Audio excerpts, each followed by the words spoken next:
The National Academy of Science and Technology Philippines.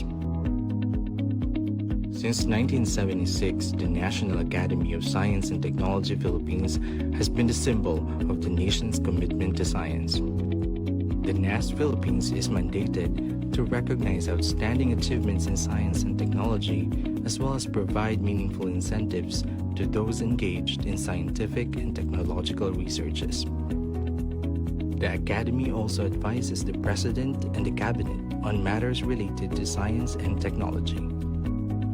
NAST Philippines engages in projects and programs designed to recognize outstanding achievements in science and promote scientific productivity. The Academy also embarks on programs traditionally expected of an Academy of Science. NAST Philippines has 4 functions. The recognition function. The Academy recognizes and provides incentives to Filipino scientists for outstanding achievements in scientific research and development. NAST Philippines recommends individuals to be conferred the Order of National Scientist, the highest honor given by the President of the Republic of the Philippines to a Filipino man or woman of science in the country who has made significant contributions in one of the different fields of science and technology. NAST membership. Membership to the Academy is by peer recognition and carries with it the title of academician. Elected as academicians are resident Filipino scientists who have made exemplary contributions to science and technology and have advanced its cause in the Philippines. Corresponding membership is conferred on non-resident Filipino scientists who have made exemplary contributions to the advancement of science and technology in the country. The Academy continues its primary mandate of giving awards to Filipino scientists and scientific and technological endeavors aimed at advancing the state of Philippine science and technology by the following awards. NAST Awards. Outstanding Young Scientist. Outstanding Book or Monograph Awards. Outstanding Scientific Paper Awards. NAST Award for Outstanding Research in Tropical Medicine. NAST Environmental Science Award. NAST Talent Search for Young Scientists. Dr. Emiliano T. de Ocampo Visionary Awards for Medical Research. DOST Awards or NSTW Awards. Outstanding Research and Development Award or the Eduardo A. Casumbing Medal for Basic Research and Julian A. Banzon Medal for Applied Research. Outstanding Technology Commercialization Award or the Gregorio Y. Zara Medal. Outstanding Science Administrator Award or the Dioscoro L. Umali Medal. Magsaysay Future Engineers or Technologist Award. DOST International Publication Award. DOST Granted Patent Utility Model Award. Activities under Recognition Function. NAST Lecture Series. The activity aims to promote science and technology and bring our scientists closer to the grassroots. NAST Symposium for the Youth. The activity aims to promote science and technology and to bring our scientists closer to the youth. Research Upgrading and Performance Evaluation. A series of capability-building workshops that aims to help researchers to conduct research projects and produce R&D outputs. The second function is the advisory function. Through its advisory activities, NAST has been able to bring science and technology closer to the lives of the Filipino people. Activities such as legislative and information fora, roundtable discussions, conferences, with topics about biotechnology, genetic engineering, research performance evaluation, manufacturing, intellectual property rights, information and communications technology, among others. The main activity of the advisory function is the annual scientific meeting. The function also conducts annual regional scientific meetings in Luzon, Visayas, and Mindanao. Speakers Bureau is a program under the advisory and advocacy functions of NAST Philippines. This activity aims to gather and bring experts in various fields to lend their expertise to academic institutions or any interested organizations who are in need of speakers and resource persons on any science-related issues. Scientific linkages function. NAST's commitment to international and national linkages are aimed at promoting collaborative efforts among Filipino scientists and between Filipino and foreign scientists, promoting and encouraging scientific cooperation through Scientist Exchange Visit Program under the Memorandum of Agreement between NAST and the Foreign Science Academy. The Academy has maintained linkages with 29 science academies and institutions all over the world. The fourth function is the maintenance of the Philippine Science Heritage Center. Philippine Science Heritage Center was created under Republic Act 9107 to be the country's main repository of the contributions, achievements, and accomplishments of Filipino scientists in the field of science and technology. The activities under the Philippine Science Heritage Center are Salin-Lahi Symposium, a series of symposia tackling one S&T related matter to bring science closer to the public and to areas not usually reached by scientific conferences and seminars targeting elementary and high school students and teachers. Meet Your Scientist, a monthly seminar that aims to promote the achievements and contributions of Filipino scientists and increase awareness and appreciation of students on science-related degrees and inspire them to pursue careers in these fields.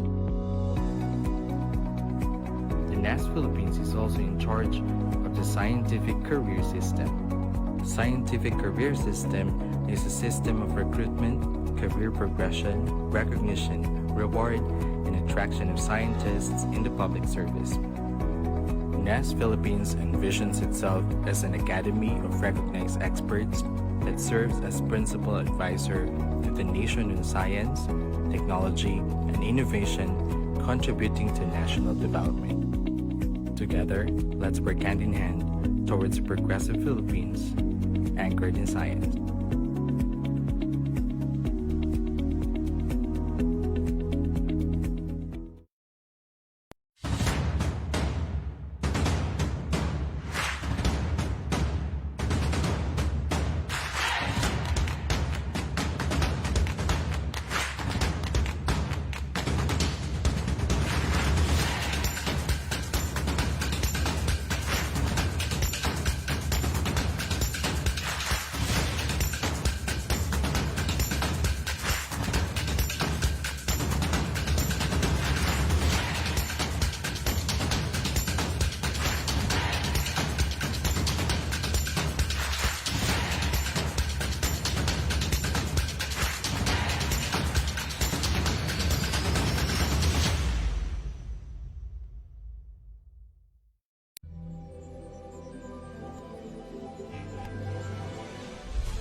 Welcome to the Philippine Science Heritage Center's new Salin-Lahi Science Center, honoring our top Filipino scientists and their game-changing contributions to the world of science. Know more about all of them and let the Salin-Lahi Science Center be your gateway into their minds. Salin-Lahi.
be interesting to be very scientific about this. Let's take a look at the data and then see what the data would tell us. So then, this is the time now that we can do our public health education. Here in Cagayan de Oro, that's what we're doing. There is hope in each other. We need to tell each other the truth, right? And we need to be advocates for the truth, what we know. We need to help guide our family members, people who are in our circles, to look at evidence, to look at data, help each other understand what these things mean.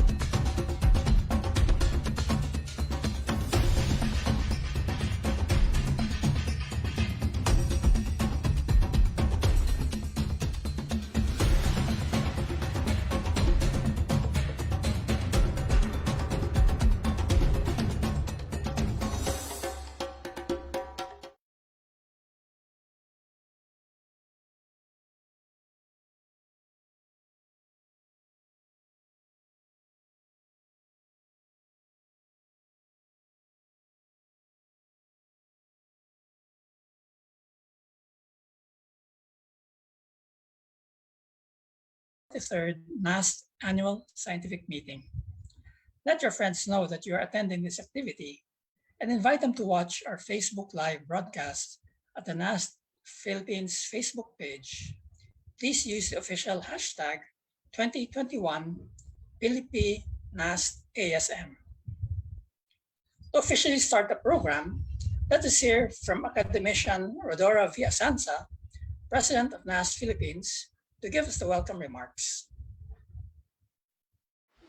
Esteemed colleagues in the Academy, our distinguished resource persons for this annual scientific meeting, government officials, DOST officials, and personnel, men and women of science, guests, participants, good morning.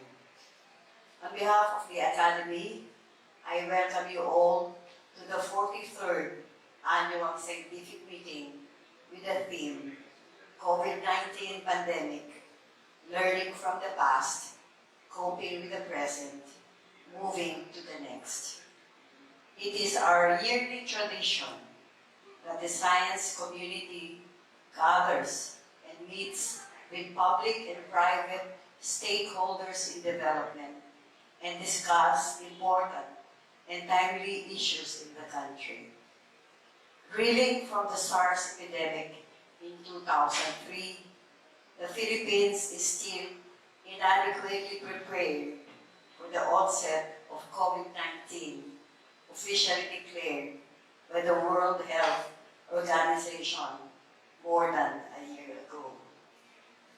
The discussions in this year's annual scientific meeting will revolve around the existing gaps and problems in the healthcare delivery and health infrastructure, which were further aggravated by the global pandemic that affected all sectors of society and national development. It has become imperative that we learn from these challenges, institute all the needed health reforms and improvement to make our health and social systems resilient and responsive to emerging health crisis. It was foreseen that another pandemic like COVID-19 is inevitable. That learning from the past would helpfully prepare for such an occurrence. 6 panel discussions will tackle topics such as connection among food, environment and health, viral evolution, dynamics and modeling interventions, systems approach to address present-day hazards, impact of the pandemic to the basic and higher education, balancing the economy and health systems response and preparedness.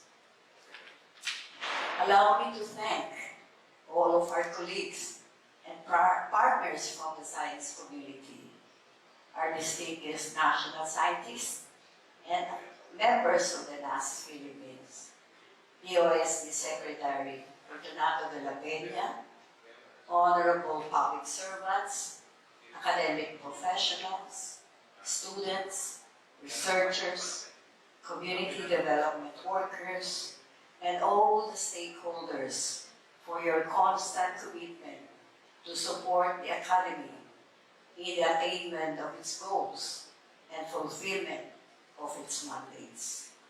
Our sincerest thanks to our keynote and plenary speakers, most especially to Dr. Anthony Fauci, Secretary Francisco Duque III, and Secretary Carlito Galvez Jr. Thank you for sharing us your time, and I look forward to a meaningful exchange of ideas. Magandang umaga sa inyo lahat.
He was awarded the Public Welfare Medal, the most prestigious award of the National Academy of Sciences of the US, for his, quote, decades-long leadership in combating emerging infectious diseases from the AIDS crisis to the COVID-19 pandemic, and being a clear, consistent, and trusted voice in public health, close quote.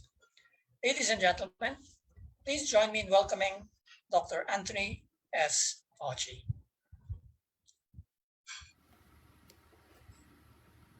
Good afternoon. Warm greetings to you all. My name is Dr. Tony Fauci, and I am the director of the National Institute of Allergy and Infectious Diseases at the United States National Institutes of Health and chief medical advisor to President Joe Biden. I sincerely appreciate being asked to help open the Philippine National Academy of Science and Technology's 43rd annual scientific meeting, with its focus on learning from the past to inform the future. Among the most important lessons we have learned from the COVID-19 pandemic is that sustained biomedical research is essential to global well-being, as manifested by the successful development of highly effective vaccines against SARS-CoV-2. We also have seen that an effective response to emerging infectious diseases requires international scientific cooperation. Keeping in mind the theme of this meeting, I would like to briefly highlight the value and importance of research cooperation between the United States and the Philippines, while expressing my hope that this cooperation will continue and thrive in the coming years. The institute I lead, NIAID, has supported U.S. and Filipino scientists working together for more than 30 years. As we now fight SARS-CoV-2, HIV, and other viral diseases together, our efforts continue to grow in scientific importance and public health value. Over the years, much productive NIAID-supported collaborative research in the Philippines has focused on HIV and tuberculosis co-infections. Talented Filipino scientists from your outstanding institutions have participated in multiple AIDS clinical research networks that have advanced the global understanding of HIV prevention, treatment, and care, particularly while addressing TB as a comorbidity in resource-challenged settings.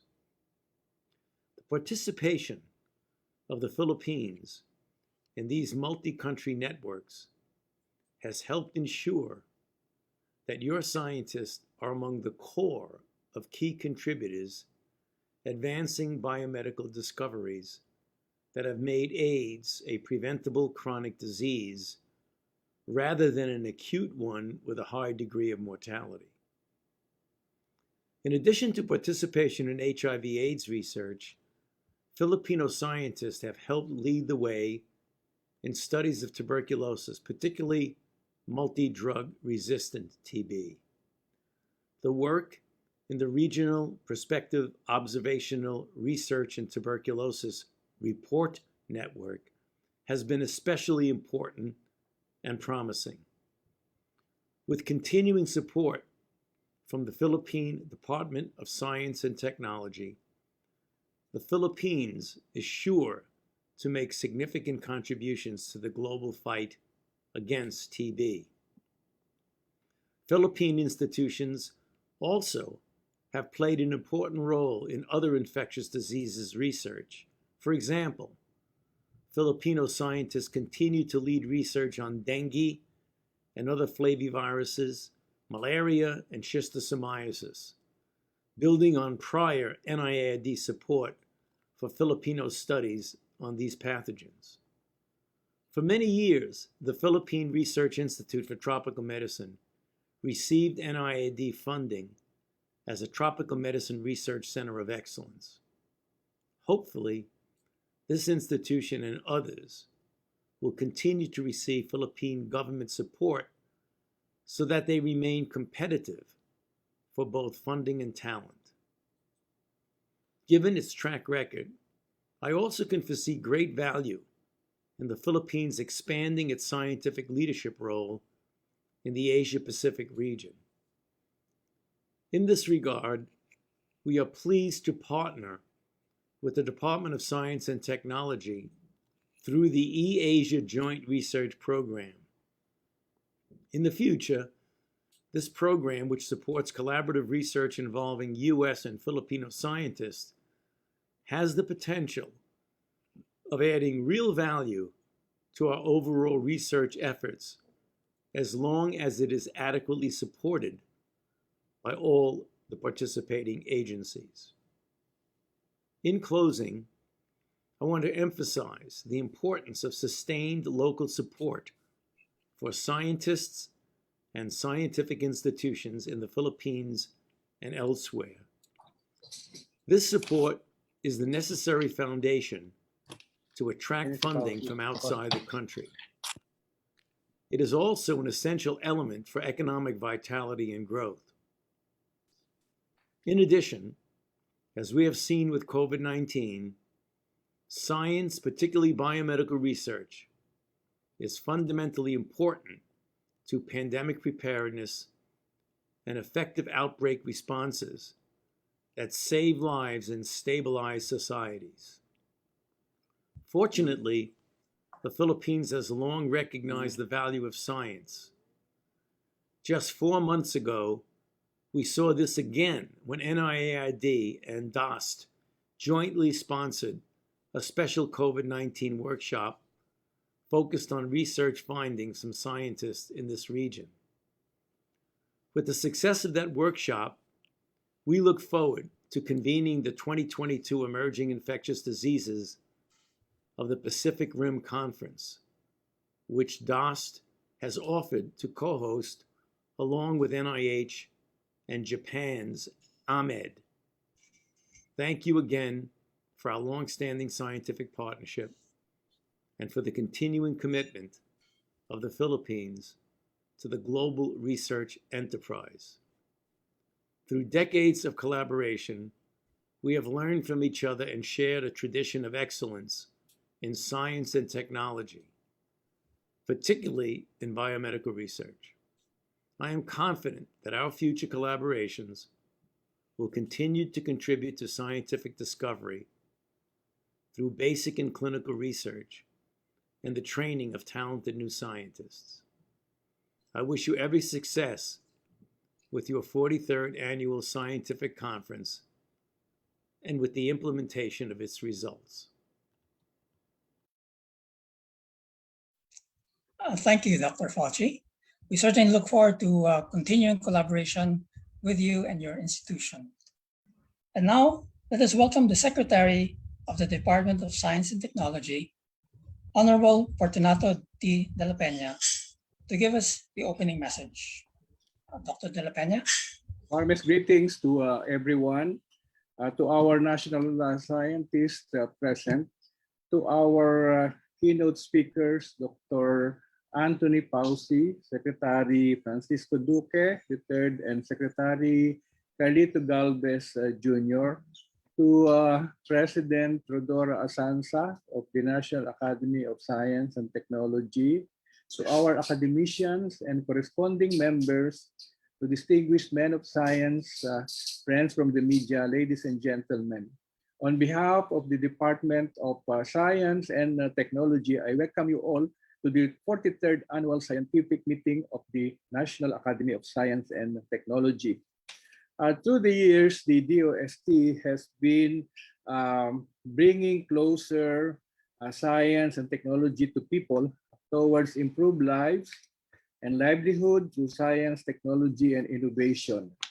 Rallying behind the mantra, science for the people, we are able to magnify the aspirations, enthusiasm, and hope of every Filipino researcher and scientist to prove the value of their work, not only to our countrymen, but also to the rest of the world.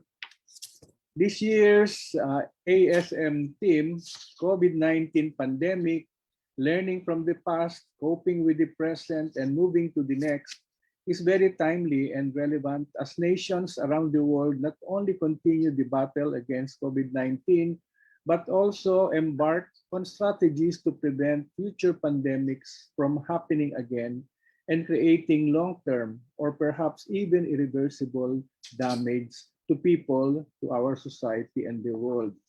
We will hear from distinguished experts who will discuss the country's journey to address this global health pandemic, including existing gaps and problems in healthcare delivery and health infrastructure. Prior to the conduct of this 43rd Annual Scientific Meeting, the National Academy of Science and Technology successfully conducted the first virtual regional scientific meetings in Luzon, Visayas, and Mindanao in partnership with the DOST regional offices. These regional scientific meetings are vital because the discussions and regional perspective were used as basis of the presentations in the 43rd Annual Scientific Meeting. I am pleased to note that NAST Philippines completed early this year the country's Science, Technology, Innovation, or STI foresight document entitled Pagtanaw 2050, which translates to looking ahead. I am glad that the Academy stood up to my challenge to spearhead the formulation.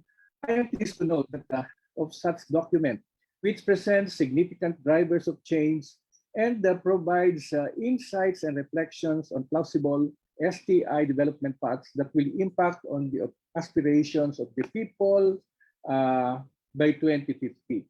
In essence, this foresight is firmly grounded on a shared vision of a united and inclusive, prosperous and sustainable maritime archipelagic nation.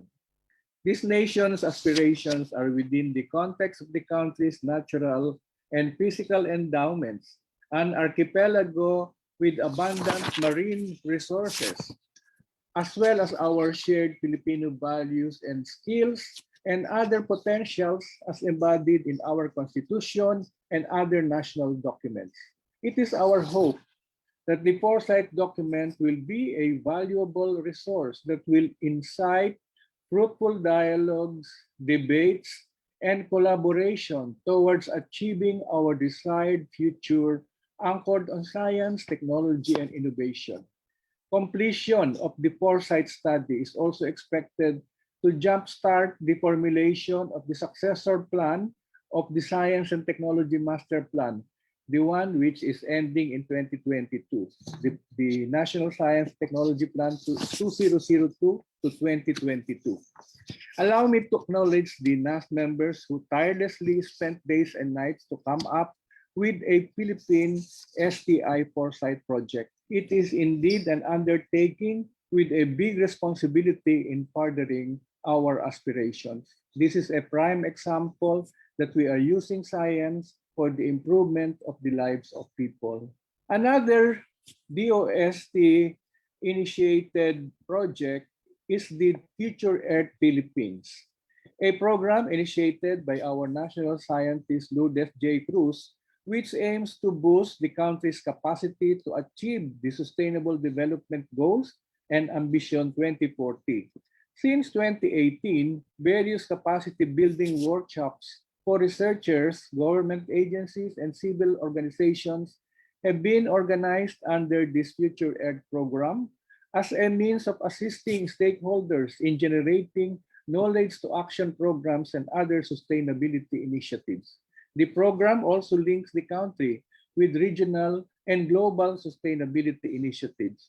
Together with the STI foresight, I believe these ongoing initiatives will help answer our sustainability concerns, but also hopefully be sustainable in the long run as we invest in training our end users and eventually the communities they serve. From the DOST's continuing investment on human resources development and providing the policy framework to bring science and technology in our development agenda, I am proud of what our science and technology community is now pursuing to cover even the more advanced technology areas such as space technology, nanotechnology, artificial intelligence, and other emerging technology fields. I am humbled by such milestones, at the same time proud of what we have become. Upon assuming the post as Secretary of Science in 2016, one of our strategies is contract research and adopting a demand pull strategy for R&D. Actually, this was originally the strategy of my former boss, National Scientist Emil Javier. Through this, research and development institutes develop technologies based on what the needs of the sector they serve. We are now implementing high-end and big-ticket programs and projects. Today's emergency health crisis put to the fore the capabilities and ingenuity of Filipino scientists and researchers to come up with immediate and innovative responses to COVID-19 and mitigate its impacts. Okay, notable among these are the Gen Amplify, the first locally developed RT-PCR detection kit, PASTER, which is the disease model that is now being used by our IATF, and the local development of biomedical devices like ventilators, the RX box, as well as different apps and systems that are helping us work in an orderly manner. We also started our additive manufacturing projects and established state-of-the-art facilities to accelerate R&D and help industry become more competitive. These include the newly inaugurated Advanced Manufacturing Center, or AMCEN, the Electronic Product Development Center, the Food Innovation Centers, and soon the Innovation Centers in Metals and Engineering in the regions. We have also ramped up our Science for Change program that includes 4 components: the NITS R&D centers in the regions, or NICER; CRADLE, which is the collaborative research to leverage the Philippine economy; BIST, which is business innovations through science and technology; and RD Lead, which is our program of fielding experts in various parts of the country. I am personally happy with the Science for Change program because we are able to expand our partners and develop new niches for R&D, especially in the regions. We also gained champions among our policymakers who are working closely with us to ensure the sustainability of our Science for Change program. All of these have been made possible by the increase in funding that we have obtained, although not really that big, the upskilling of S&T human resources, and the creativity from our own researchers, scientists, engineers, and strengthened collaboration with global and regional partners. Our collective efforts have enabled the country to improve our ranking in the Global Innovation Index in 2020. In the span of 4 years, the country has moved 23 notches higher from its previous ranking of 73 in 2017 and 2018 to its current position of 50th spot among 131 economies. This is a tremendous leap from the country's ranking of 100 in 2014. The Philippines was also cited as the second top performer in terms of frontier technologies readiness. This is in relation to our GDP by the United Nations Conference on Trade and Development, UNCTAD. This review of our country recognizes the various initiatives that promote innovation and enhance frontier technologies. What I have just mentioned is just a portion of the various initiatives spearheaded by the Department of Science and Technology in bringing science closer to the people and making it visible by uplifting the lives of Filipinos. Our various agencies in the DOST are working hard and working hand in hand with various stakeholders and collaborators, both in the government and the private sector, as well as the local and international level. I would like to assure the public that the DOST will continue to find means and create initiatives for the application of science and technology for the benefit of the people. I would like to commend the National Academy of Science and Technology for organizing this scientific meeting. Lastly, I would like to extend my sincerest appreciation to everyone for joining us in this endeavor. I encourage everyone to make the most of this virtual conference and be continuously reminded of the value of science and evidence-based response to the current health crisis and future pandemics. Pabayaan niyo magpasalamat ako ng taos sa puso. Maaaring ito na ang aking huling magme-message sa annual scientific meeting, kaya ako ay nagpapasalamat sa lahat. Thank you very much at mabuhay tayong lahat. Thank you very much, Secretary de la Peña, for the opening message and your very encouraging words. Mabuhay po kayo.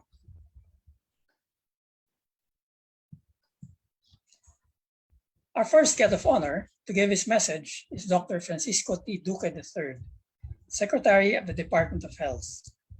Secretary Duque obtained his medical degree from the University of Santo Tomas and earned a Master of Science degree from Georgetown University. Before being appointed as Secretary of the Department of Health, Dr. Duque held the position as President of PhilHealth, Health Secretary from 2005 to 2010, Chairman of the Civil Service Commission, and Chairman of the Board of Government Service Insurance System. To talk about the policies of the Interagency Task Force for the Management of Emerging Infectious Diseases, let us welcome Secretary Francisco Duque III.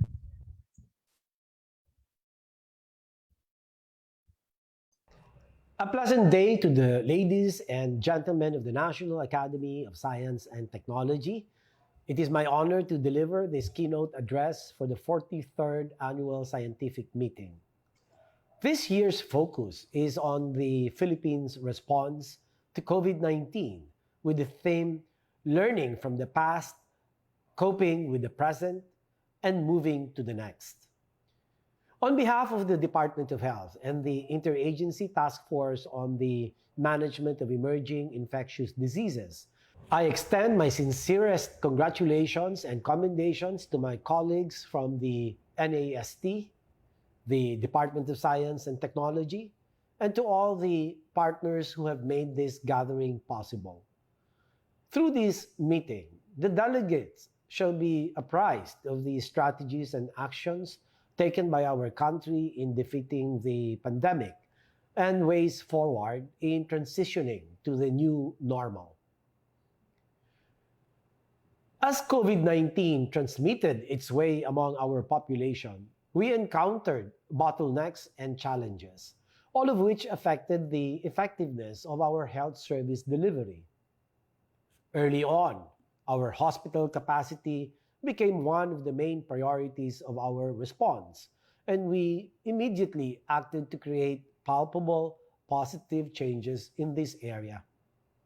On another note, areas such as strengthening the collaboration between public and private hospitals and the refinement of our patient navigation systems were also given due attention, development, and enhancement. Propelled by the need to monitor our progress against the evolution of this disease, the DOH Data Collect Bed Track was institutionalized. This greatly streamlined the daily monitoring of the bed utilization rate of our health facilities across the country. This facilitated our continuous evidence-based management of our response, the refinement of policies, and the continuous strengthening of our systems. The DOH sought improvements in the role delineation among healthcare facilities. Through the first designation of COVID-19 referral hospitals in all regions, the second, implementation of the Omnibus Guidelines on Prevention, Detection, Isolation, Treatment, and Reintegration, and third, the interim guidelines on the healthcare provider network, we refined and strengthened our patient pathways and ultimately our clinical care management. Another policy area premised on the whole of government and whole of society and whole of system approach sought the strengthening of public and private sector collaboration, furthering our ability to provide enhanced services to the Filipino people. Finally, to further the rapid development of the health delivery system, the DOH served as the steward in the construction of temporary treatment and monitoring facilities, modular hospitals, and the establishment of the One COVID-19 Referral Center, formerly the One Hospital Command Center, all for the purpose of decongesting hospitals, augmenting beds, and addressing gaps in patient navigation. However, we must recognize that it is the selfless dedication of our healthcare workers, the bravery of our LGU responders, and the support and guidance freely given by our health experts and partner organizations that have allowed us to achieve the maximum benefit from these improvements. Moving forward, it is clear that this unity between all sectors must remain intact, if not further strengthened, if we are to continue improving our health systems. Furthermore, we must preserve our curiosity. Let the day never come when we are satisfied with the science and technology that we currently have, because our world will only grow more complex, and the only proper response to this is the relentless advancement of science and medicine. It is my hope that by underscoring these salient points, our scientific and health experts can begin meaningful dialogues on current and future intervention scenarios in this pandemic. Once again, I thank you for this opportunity to address all of you today. Public health is both a national and global concern, and it is only by moving together according to the principles of science that we can build a better and brighter future for all Filipinos. Maraming salamat at mabuhay tayong lahat. Maraming salamat po, Secretary Duque. Our second guest of honor this morning is none other than Secretary Carlito G. Galvez Jr., Chief Implementer of the National Policy Against COVID-19. Secretary Galvez also heads the Presidential Peace Advisor on Peace, Reconciliation, and Unity. Previously, he served as the Chief of Staff of the Armed Forces of the Philippines. To talk about the actual implementation of National Task Force, please join me to welcome Secretary Carlito G. Galvez Jr. Secretary Galvez, the floor is yours. My courtesies to our distinguished guests. Good morning to all. I would like to thank the Executive Council of the National Academy of Science and Technology, led by President Rodora Asansa, for inviting me to this convention featuring the country's best and brightest mind in the fields of science, technology, and innovation. I am deeply honored to join you in this 4-day activity that will help us find more effective and creative ways to address the challenges caused by COVID-19 while enabling our nation to move forward. I would like to start my presentation by quoting physicist Albert Einstein. He said, "Imagination is more important than knowledge. Knowledge is limited, while imagination circles the world."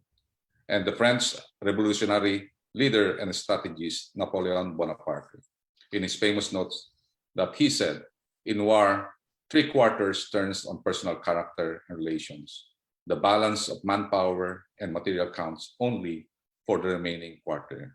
He emphasizes that war is a matter of morale. These quotes had been my guiding principles when I was appointed as the Chief Implementer of the National Task Force Against COVID-19 and Vaccine Sun. In this pandemic, I realized the efforts of both combining the strategy, science, and the art of operation by integrating resources, risk management, logistics, health response, and other integral and crucial factors in addressing COVID-19. With this in mind, the Duterte administration COVID-19 response and the mitigation efforts are not only focused on addressing the impact of COVID-19, but also preparing the country for the next pandemic. It has been my pleasure to work alongside to the country's outstanding public servants and health and infectious disease experts, as well as professionals in the supply chain management, logistics, and communications from the private sector. During the onset of the health crisis, President Rodrigo Duterte directed the use of full of nation, full of society, full of government approach. He knew that the most effective way to respond to the pandemic was to mobilize all sectors of society. And over the past year, we have seen now all sectors of society have worked together and rallied behind the government to address the challenges of these trying times. This is this demonstration of the Bayanihan spirit that allowed us to secure vaccines from multiple sources across the world and secure enough supplies that would allow us to inoculate more than 18 million Filipinos within this year. Under the tripartite agreements, the national government, the local government units, and the private sector partners pooled the resources to ensure that the country will have access to safe and effective vaccines. Through this innovative strategy, we were able to negotiate for bigger volumes at the lowest price possible. Moreover, we are now reaping the benefits of our vaccine portfolio strategy, which our vaccine expert panel from the DOST and the NTF vaccine cluster worked very hard to develop. Amid major constraints in the world's vaccine supply, the Philippines was able to secure access to 7 manufacturers, giving us access to their vaccines and their products. While other countries have only relied on 2 or 3 vaccine manufacturers for the supply, our country has 8 sources of anti-COVID, including the COVAX facility. We have signed deals with Sinovac for 26 million doses, with Sputnik for 10 million doses, with Moderna for 20 million doses, including supplies procured by the private sector, with Pfizer for 14 million doses and AstraZeneca for 17 million doses procured by local government and private sector. We are currently negotiating with Johnson & Johnson and Novavax for additional 16 million vaccine doses. On top of this deal, the World Health Organization and Gavi have committed to provide us with 44 million vaccine doses this year to the COVAX facility, plus the self-sufficiency procurement package of 5 million from Johnson & Johnson. Likewise, our strong bilateral relations with nations around the world has facilitated substantial vaccine donations from the United States, Japan, and China. And thanks to the President Duterte's open diplomatic policy, that the Philippines is a friend to every nation and an enemy to none. These are the current deployment strategy wherein we focus on the centers of gravity and later expand to other highly urbanized centers. We are now focused on the NCR plus 10 plus 25, which we have been considered as the most vulnerable in terms of health, economic, social, and security risks. We have seen the increasing steady arrival of these vaccines since February and to date, and we have a total of 20,779,910 doses in our supply inventory, consisting of 5 different brands.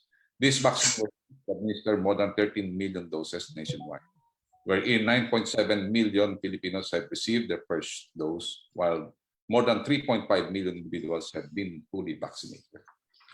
These milestones are made possible through the national government's strong partnership with LGUs and the private sector. Although we have centralized vaccine procurement system, we have implemented a decentralized administration and rollout strategy among different priority groups, which has enabled us to reach the 13 million mark in terms of vaccine doses administered. We didn't limit the vaccine administration to local government units. What we did was allow private sector to mobilize their human resources and potentials, as well as facilities for the national immunization program. This move paved the way for us to significantly increase our vaccination daily throughput to as high as 350,000 jobs a day. This accomplishment gives us the glimpse of what we can achieve once our vaccine orders are delivered on schedule. We are eyeing to administer at least 500,000 jobs by the third quarter, and by the fourth quarter, we increase our target to 750 to 1 million inoculation daily. Ang sabi ko nga po, mas maganda na maging ambisyoso tayo sa ating mga target. Dahil kapag mas mataas ang ating standard, nagbibigay po ito ng inspirasyon sa ating mga lokal na pamahalaan at kawani ng gobyerno na pagbutihin pa ang ating programa sa pagbabakuna.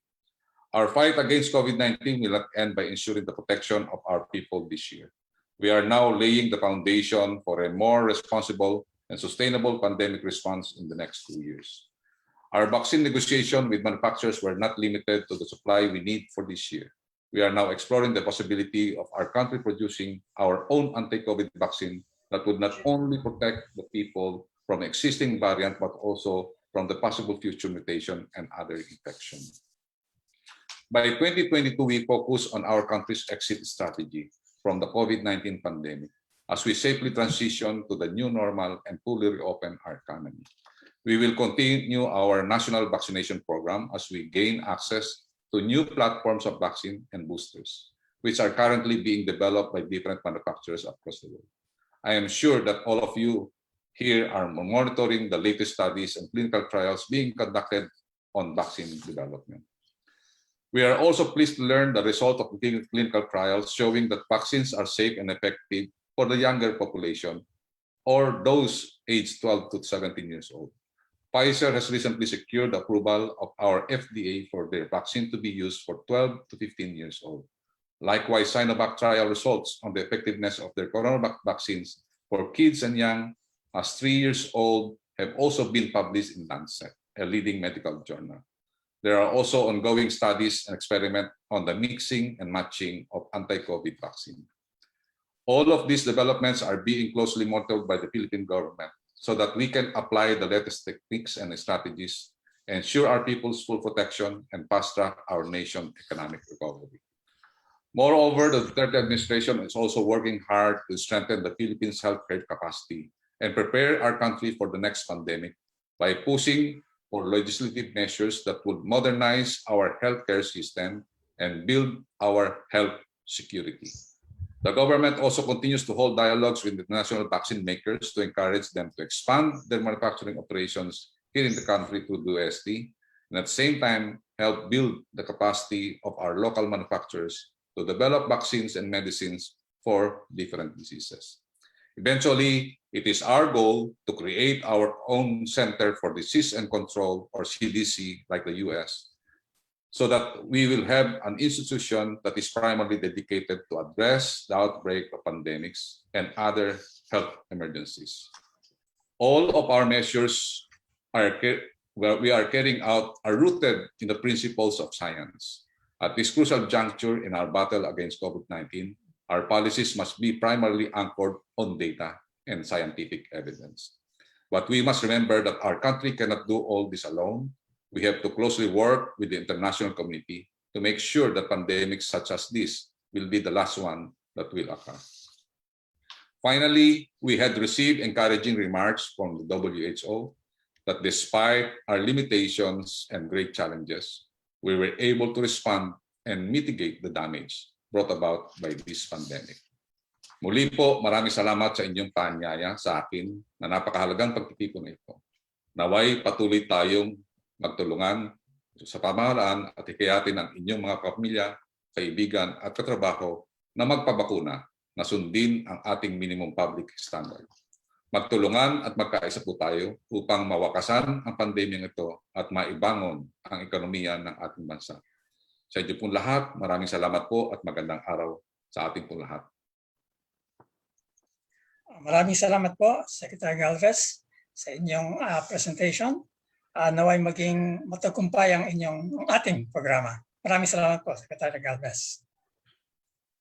Ngayon, to give us a brief statement of the objectives and introduction on the theme of this year's annual scientific meeting, let us welcome Academician Jaime C. Montoya, Chair of the 43rd ASM Steering Committee and Secretary of NAST Philippines. Secretary Dr. Montoya. Good morning. Magandang umaga po sa inyong lahat. I am truly pleased and honored to give an overview of what we expect for the next 3 days of this momentous event, which is the annual scientific meeting of the National Academy of Science and Technology.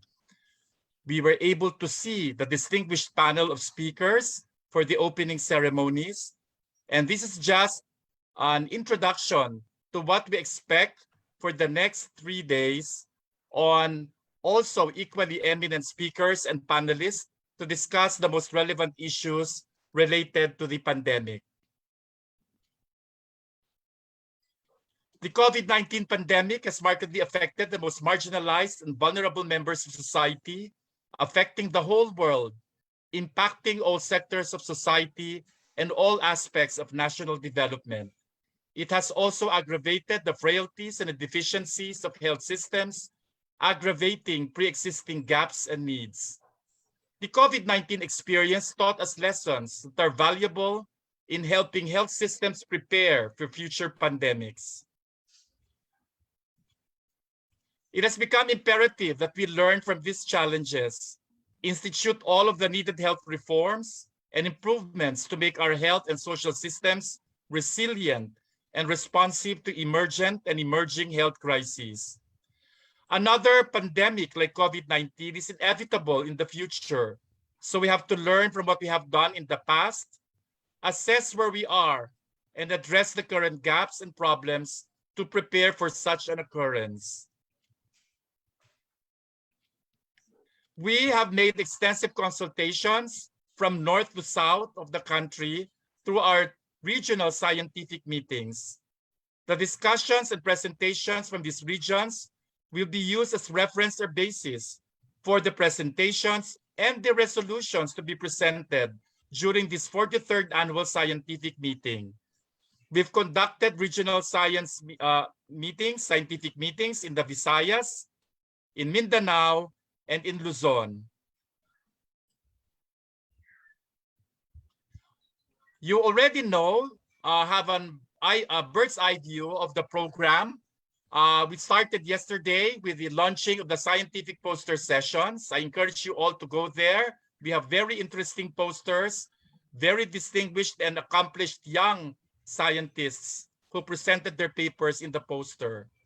And then starting today, after the opening ceremonies, we'll be able to start our scientific discussions and panel discussions encompassing all sectors and issues related to COVID-19. We will end with the closing ceremonies on July 15, this Thursday in the afternoon, with the presentation of the resolutions that will be addressed and responded to by our government agencies, and the awarding ceremonies for our awards and investiture and oath-taking of our new academicians and members. We're truly happy that we had Honorable Dr. Anthony Fauci to provide a message. He's a world celebrity. If you missed his talk, you can still look at the replay going to the virtual platform. We're also very happy to have Secretary Francisco Duque, the chair of the Interagency Task Force on Emerging Infectious Diseases. Next. And also Secretary Carlito Galvez, the chief implementer of the National Policy Against COVID-19. We were given a very comprehensive overview of what is happening and what we still expect from our line agencies of government and the national leadership with regards to our efforts to control the pandemic. Next. So our plenary sessions will start after the opening ceremonies. The plenary sessions will deal with specific sectors to give us a comprehensive overview of what we plan to do and what we're currently doing for the COVID-19, against the COVID-19 pandemic. So we have the plenary session on food, environment, and health, exploring the connections. Plenary session 2, viral evolution, dynamics, and modeling interventions. Plenary session 3, systems approaches to address present-day hazards. Next slide. Plenary session 4, for educating our future, retrieving the COVID-19 generation. Plenary session 5, balancing the economy and health. And plenary session 6, health systems response and preparedness. We hope to come up with very important resolutions generated from our previous regional consultations, as well as the consultations that will be generated during this annual scientific meeting, as policy recommendations and appropriate interventions to be submitted to government agencies and private sector for their consideration and appropriate action. We're also going to provide eventually a synthesis of the transdisciplinary discussions of the ASM focused on improving the country's pandemic response and resilience through the publication Paghahanda. Maraming salamat po sa lahat ng ating mga nagtataguyod sa National Academy of Science and Technology, all of our distinguished speakers, panelists, discussants, moderators, rapporteurs, our secretariat, all of the participating agencies, DOST and other line agencies of government. Maraming salamat po, and we look forward to a very productive annual scientific meeting. Magandang umaga po muli sa inyong lahat. Yeah, thank you very much, Academician Montoya, Chair of the 43rd Steering Committee of the Annual Scientific Committee, Steering Committee. Now let us proceed to plenary session 1, which is food, environment, and health, exploring the connections. Let us welcome the moderator of plenary session 1, Academician Mujikiwis D. Santos, member of the Agricultural Sciences Division of NAST Philippines. Academician Santos. Thank you, sir. Thank you, Academician Dairit. Welcome to the plenary session 1 of the NAST 43rd Annual Scientific Meeting. I am Academician Mujikiwis D. Santos, or Doc Muji for short, member of the Agricultural Sciences Division of NAST Philippines, and I will be your moderator this morning. So before we start, may I just remind everybody to like our Facebook account at NASTPHL, and please use our official hashtag, hashtag PhilippineNAST and hashtag 2021 Philippine NAST ASM. Now, this plenary session entitled Food, Environment, and Health, Exploring the Connections, is divided into two parts. The first will focus on the impact of COVID-19 in the Philippine food system, while the second will focus on nexus of the health risk natural resources degradation. These topics will be discussed by two esteemed members of the Academy who are knowledgeable in the fields of agriculture and environmental sciences. The discussions will be followed by an open forum. For our participants, you may key in your questions in the Q&A box, and we will try to accommodate as many as we can during the open forum. And for our participants watching via Facebook Live, please key in your questions in the comment section. Okay? So I would like to remind all of the participants to attend all of the sessions today to be able to receive a certificate. The link to the feedback form will be accessible after the last session in the afternoon every day. Okay, so ready na ba tayo? So let me now introduce our first speaker who will discuss the impact of COVID-19 in the Philippine food system. Academician Glenn B. Gregorio is a professor at the Institute of Crop Science, College of Agriculture, and Food Science at UP Los Baños, and is currently the Center Director of Southeast Asian Regional Center for Graduate Study and Research in Agriculture, or CIMIO-SIARCA. Academician Gregorio's major contribution is in the genetics and breeding for salinity, tolerance, and related abiotic stresses in rice. His works resulted in the development of the first batches of salt-tolerant varieties in the Philippines, wow, and expanded to other countries in Asia and Africa. Because of his extensive research experience and valuable contributions in the field of rice breeding and genetics in more than 120 scientific journals, book chapters, policy papers, and manuals, he was recently appointed as chairman of the Technical Panel for Agriculture by the Commission on Higher Education, and is now one of the 2021 United Nations Food System Summit champions. Academician Gregorio, the virtual floor is now yours, sir.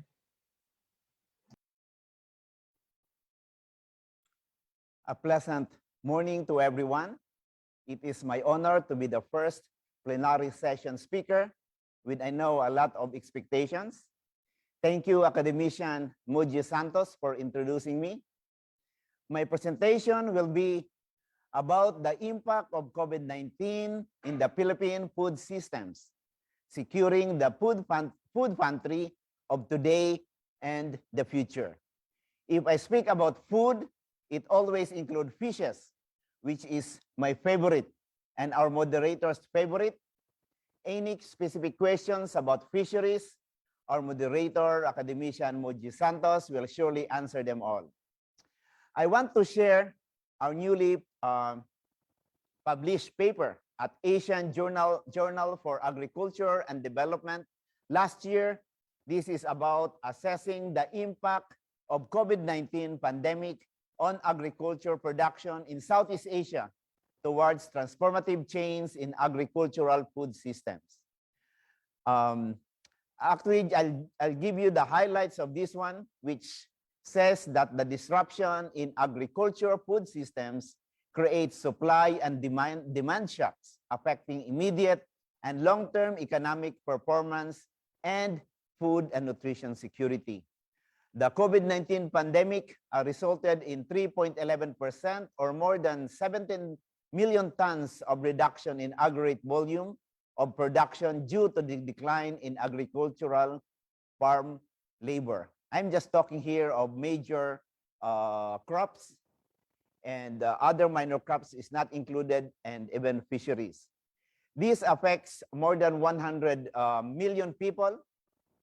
And in the Philippines alone, 3.97% or 3 million tons reduction in aggregate volume of production due to decline in agricultural farm labor.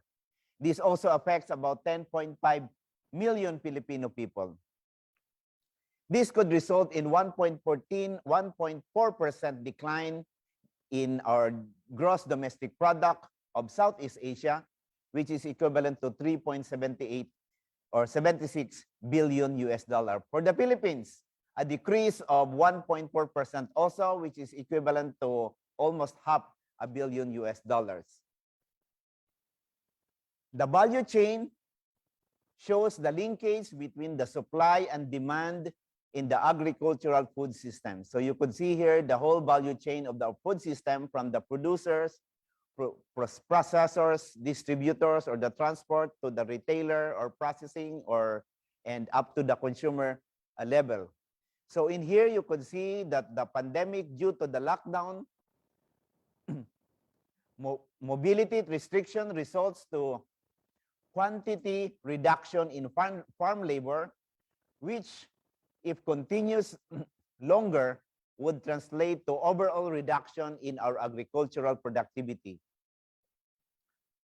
Second, agricultural production reduction is also caused by farmers' limited access to farm inputs and access to market to sell produce, which may result to profit losses and wastage of farm produce.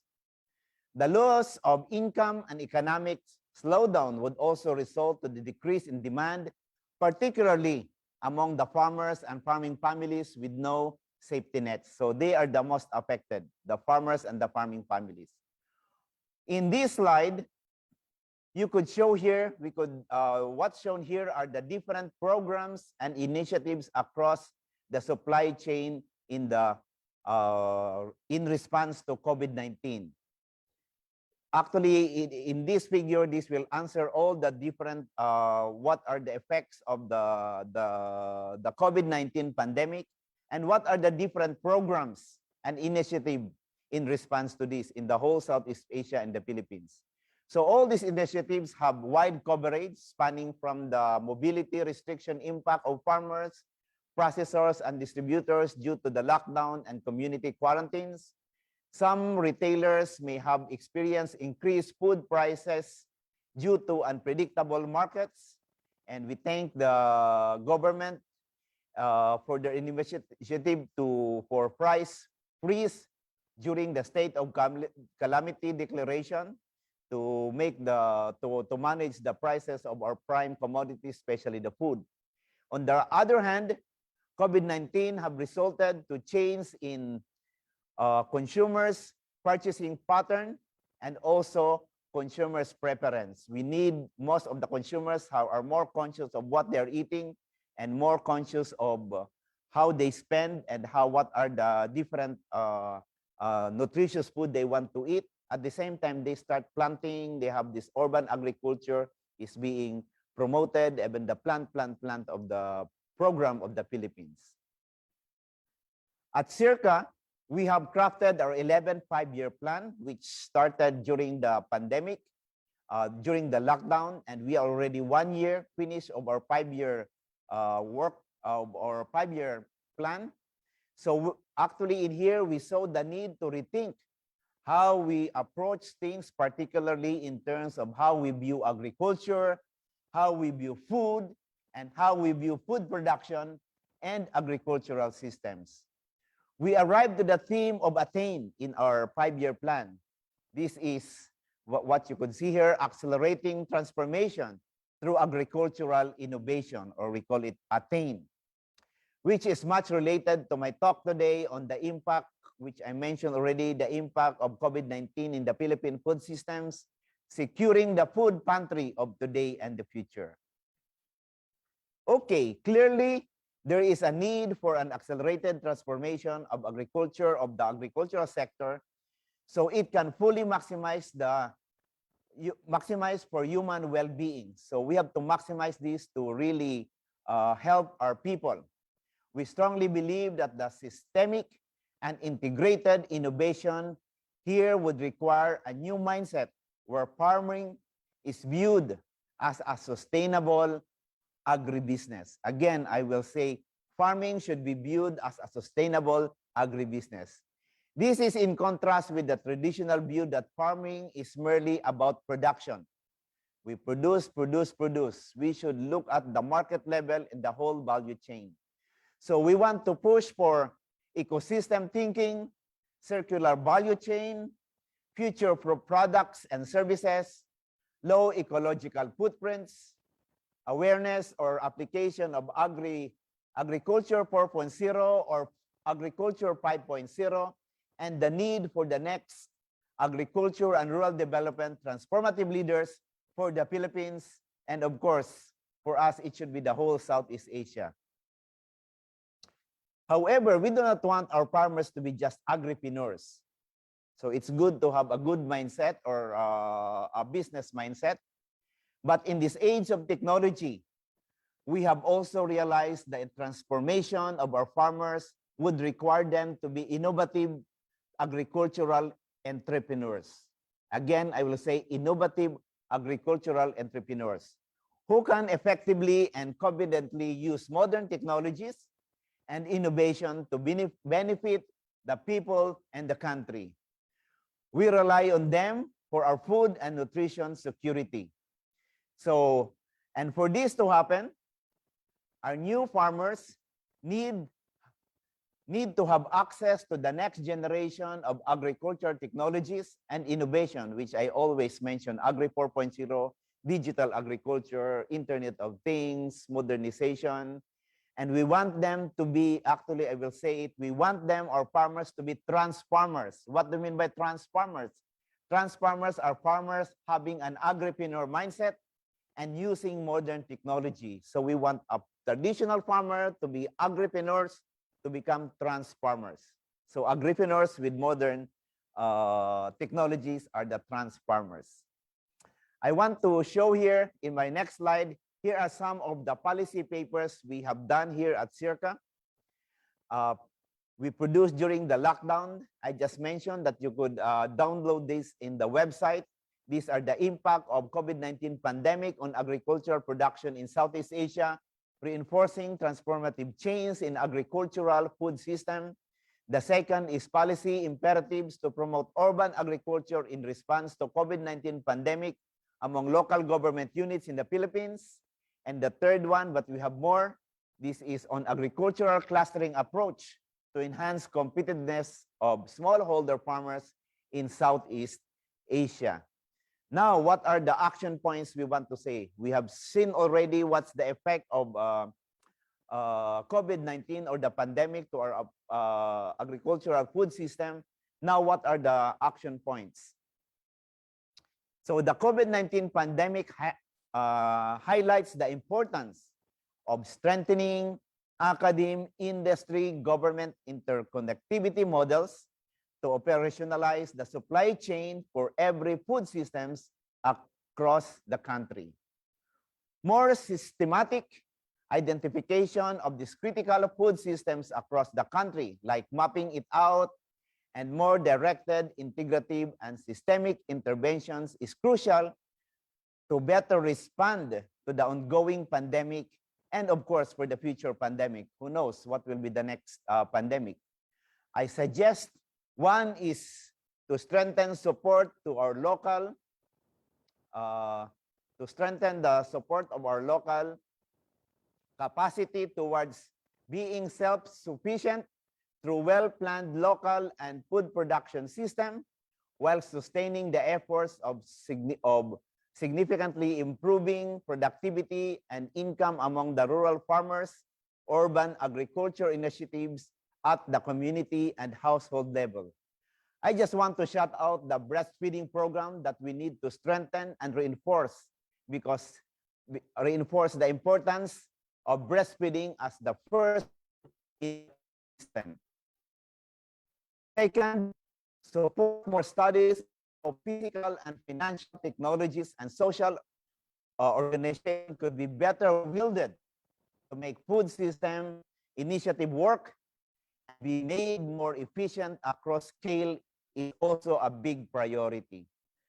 Third is sustained action research, identifying a set of effective incentives to support innovative studies and activities that significantly improve production, reduce production losses, and promote value-adding activities on both agriculture and non-agriculture ventures. So I will give you some example, like supporting activities related to development of new and relevant crop varieties or livestock breeds or fisheries breeds, seeds and livestock production and distribution of technologies. I will say agricultural system technologies like water management, pest management, weather and climate forecasting, etc. And about post-harvest management also like drying, processing, and storage. Farm produce transport and logistic systems, we need all these things. Facilities supporting food quality, nutrition, and safety maintenance. All of these things are very important. And even diversified farming, which many are advocating this one. Yes, the Philippines must heavily invest on more integrative studies assessing risk and uncertainties related to price volatilities, inclement weather, and climate change related hazards that characterize really our farming production systems. I will say that the following are we need an urgent action on this. We need an urgent support of more studies and activities related to improving design of our financial technologies, which is very important. Fintech, these financial technologies for our farmers, and encouraging wider participation of these financial systems like loans, credit systems, and agricultural insurance facilities, among others, especially for our farmers and farming families. Policies to support institutional and organizational interventions, but adaptive to the cultural and social conditions of a group of community, both at the national and local level. So any policy should be culturally acceptable, and it should be socially acceptable to the national and, of course, from the local level. And of course, the growing interest in agriculture after the pandemic. We have a lot of interest in agriculture. We have to sustain them, and with more targeted capacity building activities of relevant government agencies and groups to specifically promote and generate more agri-entrepreneurs or trans-farmers, I would say. More sustained effort must include the following. I suggest one is strongly encourage all sectors' participation, particularly our youth. Our youth are very important, and of course, our women. The involvement of them in agriculture through a number of systematic education and mentoring programs with well thought out and sustained incentive and innovative training modalities, and backed with social safety net systems, as this will be instrumental to sustain all these efforts that we mentioned.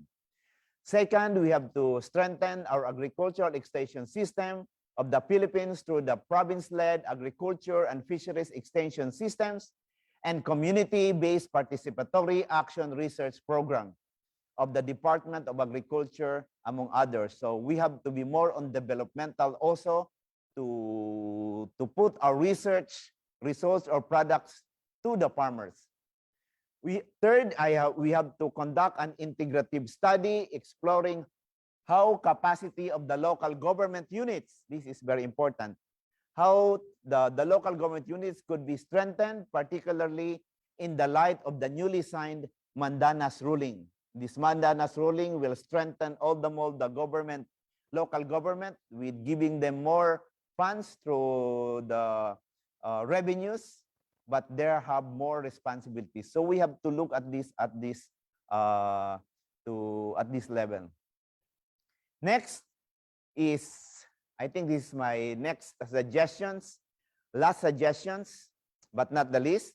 Strengthen capacities of higher education institutions, particularly the state universities and colleges, highlighting the need for food system innovations towards food security or food and nutrition security and sovereignty, resilience and poverty reduction.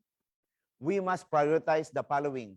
One is increased capacity to implement curricular programs with strong emphasis on agricultural and entrepreneurial skills, including remembering our biodiversity and our environment. More public value-driven research initiatives that are geared towards strengthening of local food systems. Again, emphasizing local food systems. More directed science and technology-based extension services with greater emphasis on sustained community engagement and public services. Establishment of agri-innovations hub across the country and implement and complemented with sustained capacity. Building and training programs for students to be made more aware of the agriculture 4.0 or agriculture 5.0 as we move forward, to be well equipped with these modern technologies, disruptive technologies, and encourage strong lifelong learning to allow learning and co-learning modalities for all. Again, to sum it up, I would say that the key players in society's overall ability to achieve and aspire food security and economic development, we are all the key players here, but we could aspire for more. We could go beyond that. That is an economic development that is sustainable, that is inclusive, that is environmentally friendly, and most importantly, resilient to the current and future pandemic. Again, thank you, and God bless us all. Thank you. Thank you. Thank you very much, Sir Glenn, for that very informative presentation. Nag-take notes po ako.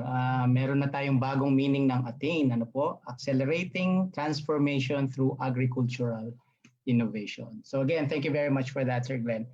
To our participants in Zoom, you may now key in your questions for Academician Gregorio in the Q&A section. And to our participants watching via Facebook Live, kindly key in your questions in the comment section. Now, isang mabilis daw pong patalastas.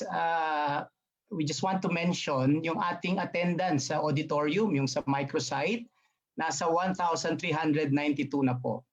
And this is excluding yung attendance dito sa Zoom, which is about 100, and excluding yung nag-view through Facebook Live. So, ang dami-dami po natin ngayon. Sige, very exciting. Okay, let us now proceed to the second part of this plenary session, Nexus of Health Risk, Natural Resources Degradation, will be discussed by Academician Rodel D. Lasco.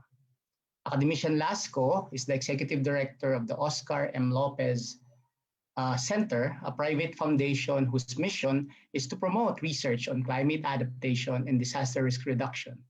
Concurrently, he is the country coordinator for the World Agroforestry Center, ICRAF, a center devoted to promoting tree on farms.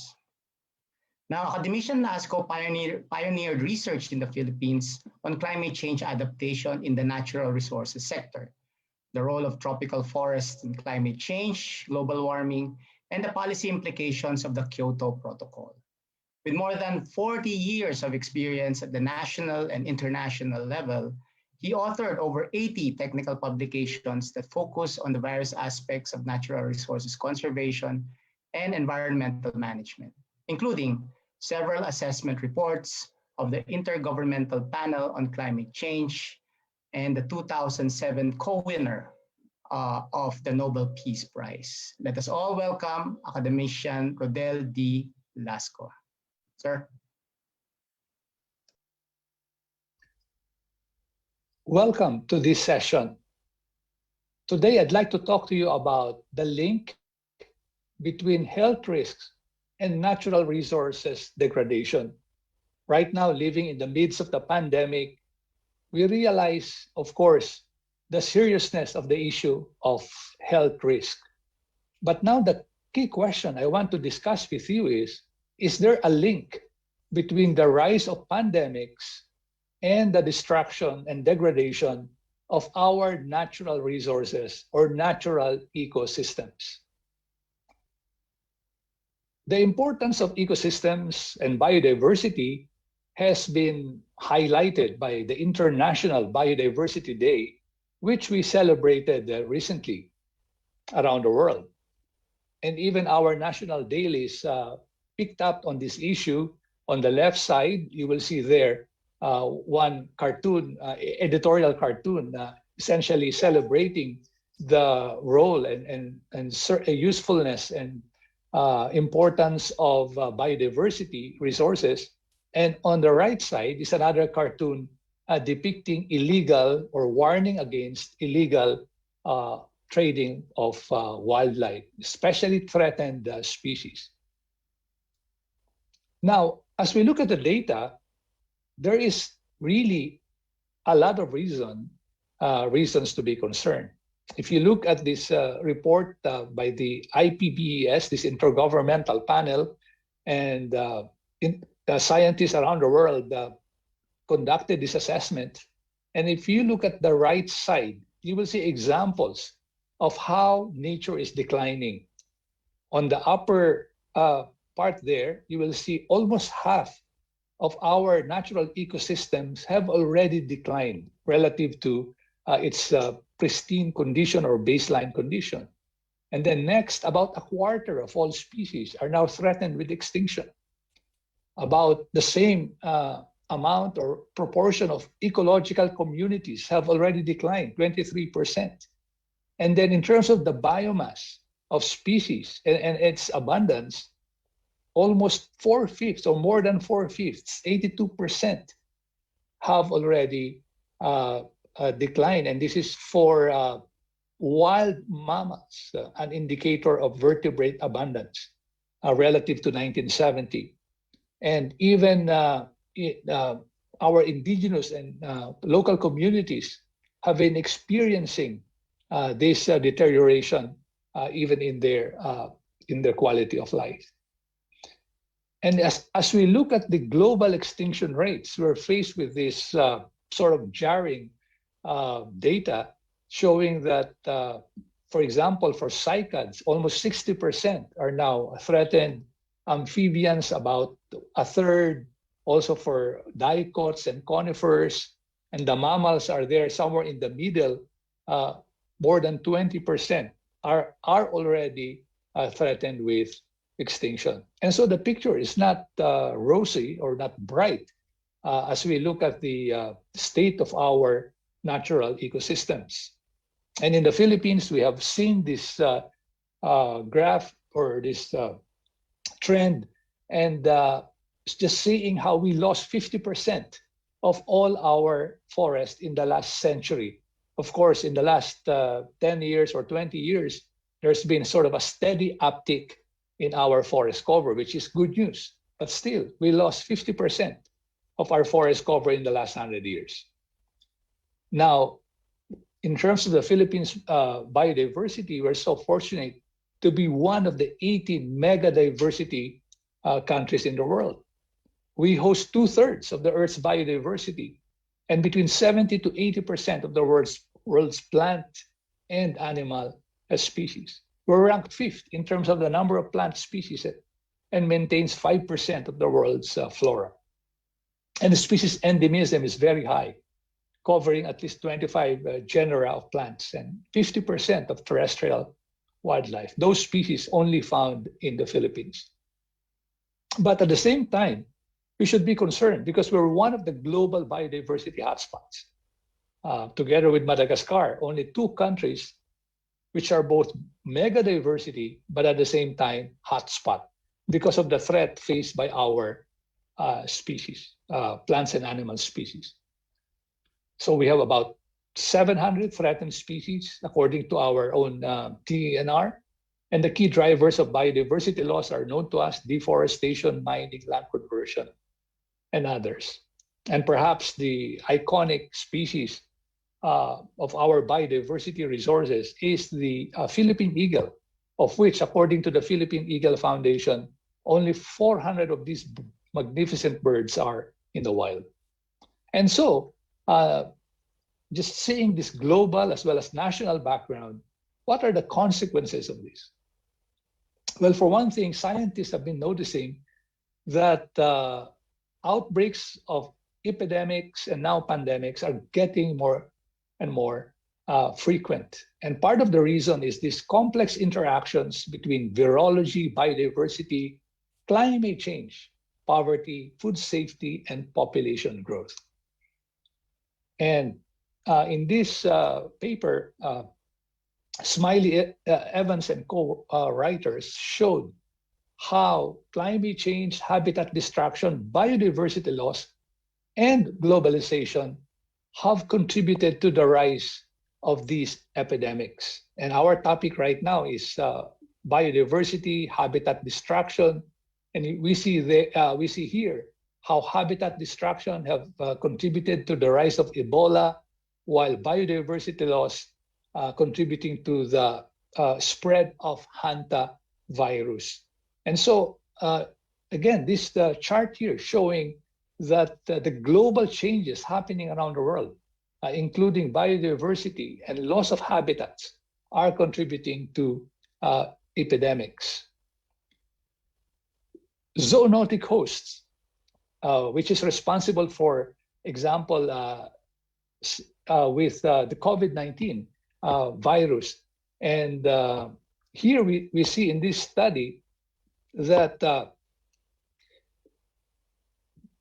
host species, comparing host species, the green dots, and the brown circles here, the host of zoonotic diseases. And on the upper panel, birds, bats, rodents, and mammals, showing that the more damaged or affected by humans a system is or an ecosystem is, the higher the diversity or the occurrences of these zoonotic hosts. And so for practically all of them. Now, in the lower chart, it's not that much, there seems to be an insignificant difference, but for the upper panel, we see that there are much more of these animals when the ecosystem has been modified by humans. And that's what should be alarming for us. For example, here for birds, we see secondary ecosystem, a managed ecosystem, and urban, which is of course the most human influence. And you see the bird species, especially and the host species, those zoonotic hosts, increase in diversity, whereas the non-host decline in diversity or in number or abundance as the system is influenced by humans. For bats here, there's an increase as well of zoonotic ones, but not so much effect on non-hosts. No data for urban. For rodents, it's almost the same, so not much difference here. Although for non-host, it declines, comparing secondary ecosystem versus managed. And the same for, mammals here, it's almost the same right here. But so in general, the authors observed the increase of these hosts in human-dominated systems. And as we look at the impact of lessening of biodiversity and ecosystem services, we see that in this study, the more degraded the ecosystem, so it's going from unimpacted to degraded, so that's the biodiversity and ecosystem services are going down as well. And there are two things that are happening. One, there is decreasing dilution effect of viable pathogen carriers. In other words, the more diverse the system, there is that dilution effect, which I interpret to mean that the virus is sort of diluted in this diversity of species, so that they are not easily transmitted. At the same time, there's an decreasing regulating services or buffering of zoonotic transfer. So it's more diluted, and there is a decrease in, or there's a buffering effect, so that the transfer is much slower with diversity. But with less diversity, then there is faster transmission because of the loss of these buffering effect, or the faster transmission between one species. And now, if you couple that with bushmeat and wet markets, this trading and this selling of species, then the result is accelerated transmission because it's more concentrated, it's less dilute, there's less buffering, and there's this selling of these products, meat products, and therefore contact with humans, and thus there is accelerated transmission. And then on the right side, there is also decreasing water and other vital services. And this is because of, for example, if the watershed has been deforested, there's less stable water supply. And so there's less hygiene, less sanitation, less water available. And so if you combine the two, then you have the perfect storm. A vulnerable community because of lack of water, clean water, lack of quantity of water, coupled with contact with disease-causing organisms, and you have the perfect storm of epidemics and pandemics. And scientists have also recently investigated the recovery efforts from COVID-19 and assessed the impact of those recovery efforts on biodiversity and climate change. And if the color is green here, like in Pakistan here, tree planting, if the color is green, that means that the program to combat COVID-19 is beneficial to biodiversity because in the case of Pakistan, it's all about tree planting incentives. And so it contributes to biodiversity conservation. If the color is blue, there is positive effect on climate or addressing climate change. For example, here in France, emission reduction targets in airline as part of their COVID-19 efforts. And again, the effect is positive. If it's purple, then it's positive both for climate and biodiversity. If it's orange, then it's negative in terms of biodiversity or climate impacts or climate change. And here in Australia, for example, relaxing logging restrictions, in other words, allowing more logging. And as they allow more logging, then of course that means more emissions, destruction of forests, and loss of carbon stocks in those forests. So the message of the authors is that we have to be careful how we rebuild after the pandemic, because we may be either helping address biodiversity conservation or making it worse, both biodiversity and climate change as a result of our interventions. And as we address the loss of natural ecosystems, also biodiversity, we have to realize that there are short-term and long-term actions that are needed, both in terms of governance. In this case, in this study, they showed the short-term and long-term actions in terms of policies, governance, in the middle, the private sector, what they can do, and as well in terms of employment policies. So for example, a short-term action include eliminating harmful subsidies and shift to positive ones, public procurement of sustainable goods, whereas for long-term measures, ecological fiscal transfers, new institutions to encourage private financing, and for the private sector, meet bailout conditionality as a short-term measure, and long-term improving circular economies. In other words, instead of just throwing and wasting resources used in say products that we use, we'll try to make it as circular as possible. So we recycle and we use the materials again and again instead of just using it once and disposing it or those materials. So there are many approaches that we can adopt, we can implement to address the global economic impacts on biodiversity. But the bigger picture is not just pandemics, risk to health, but also sustainable development. We have to realize that climate change, loss of biodiversity, and natural ecosystems, and now the pandemic, all of these are related to our aspiration to develop sustainably.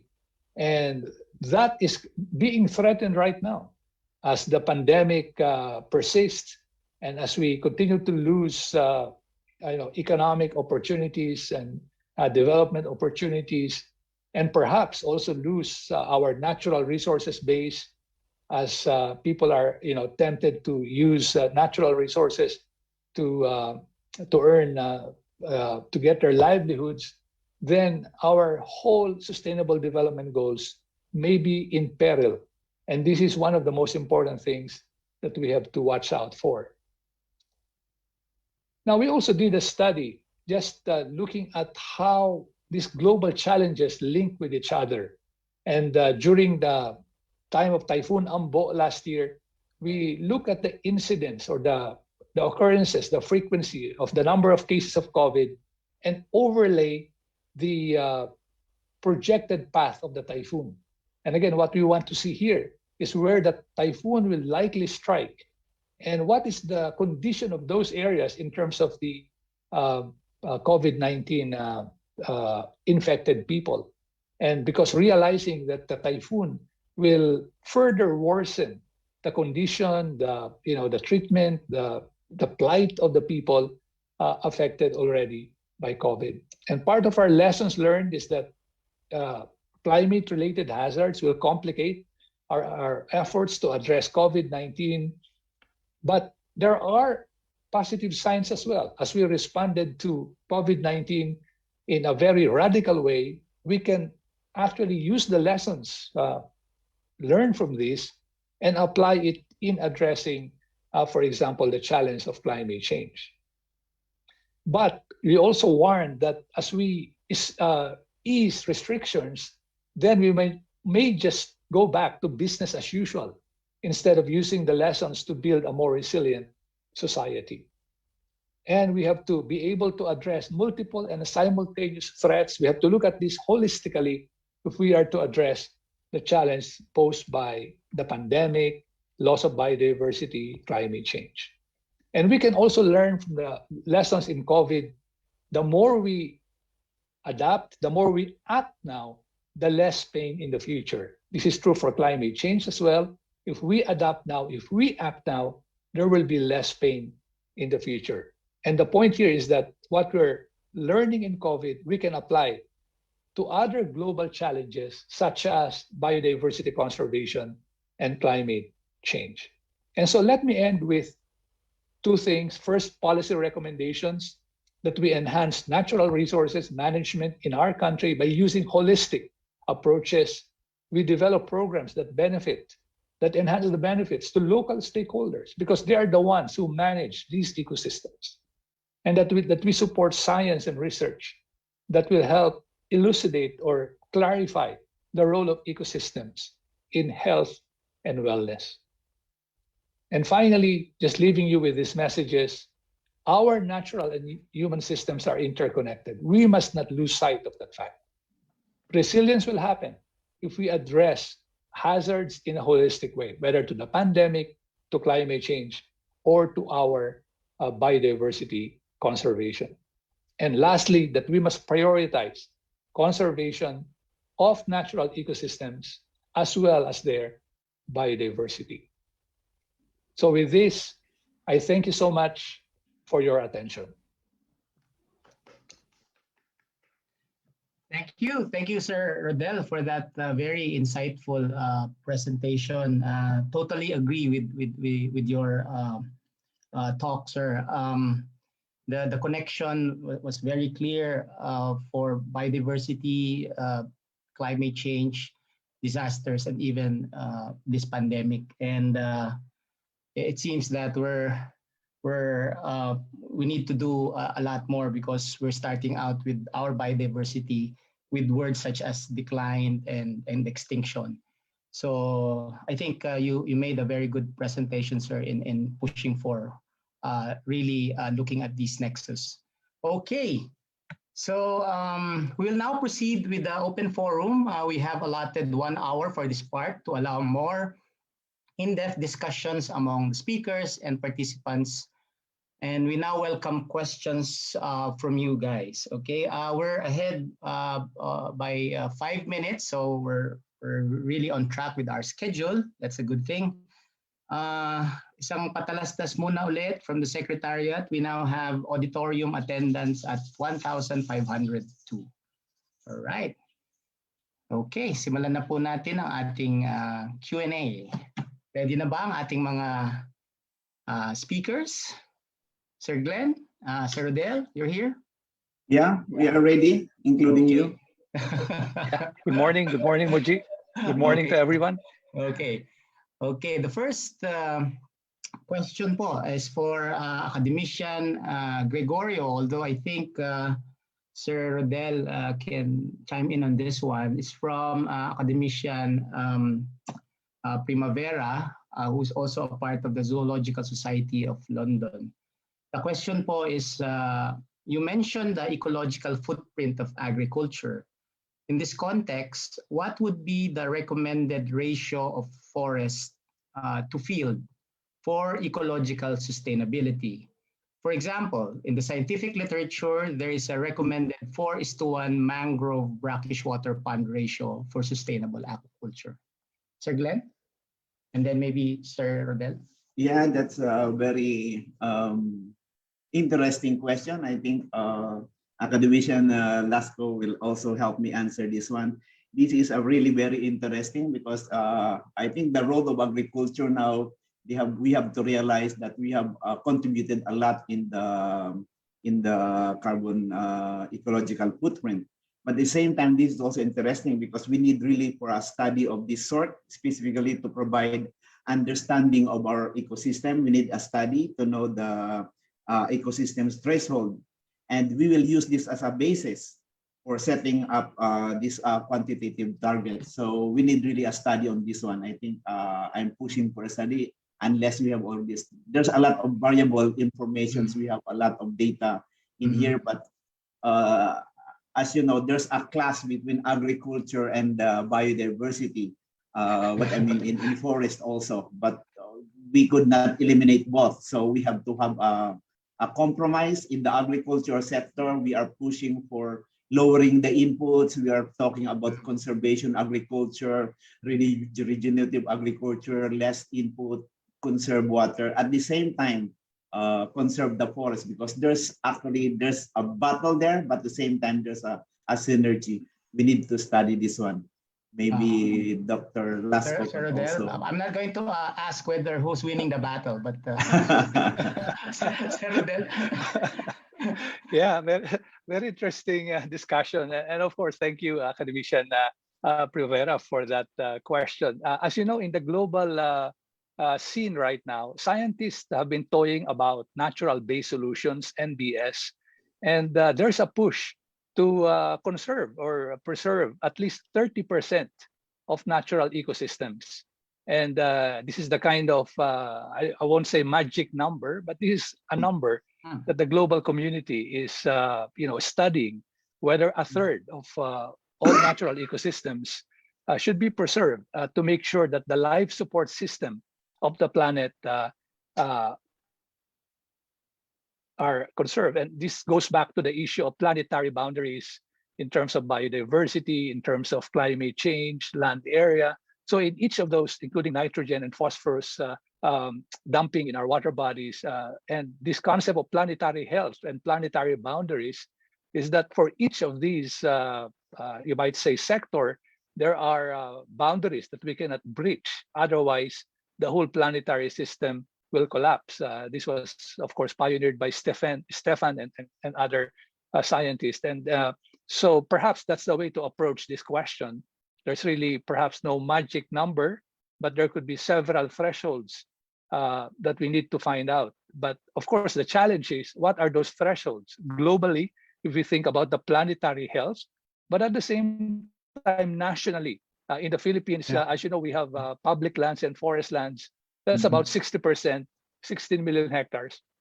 And so the rest are so-called alienable and disposable, so agriculture and built-up areas.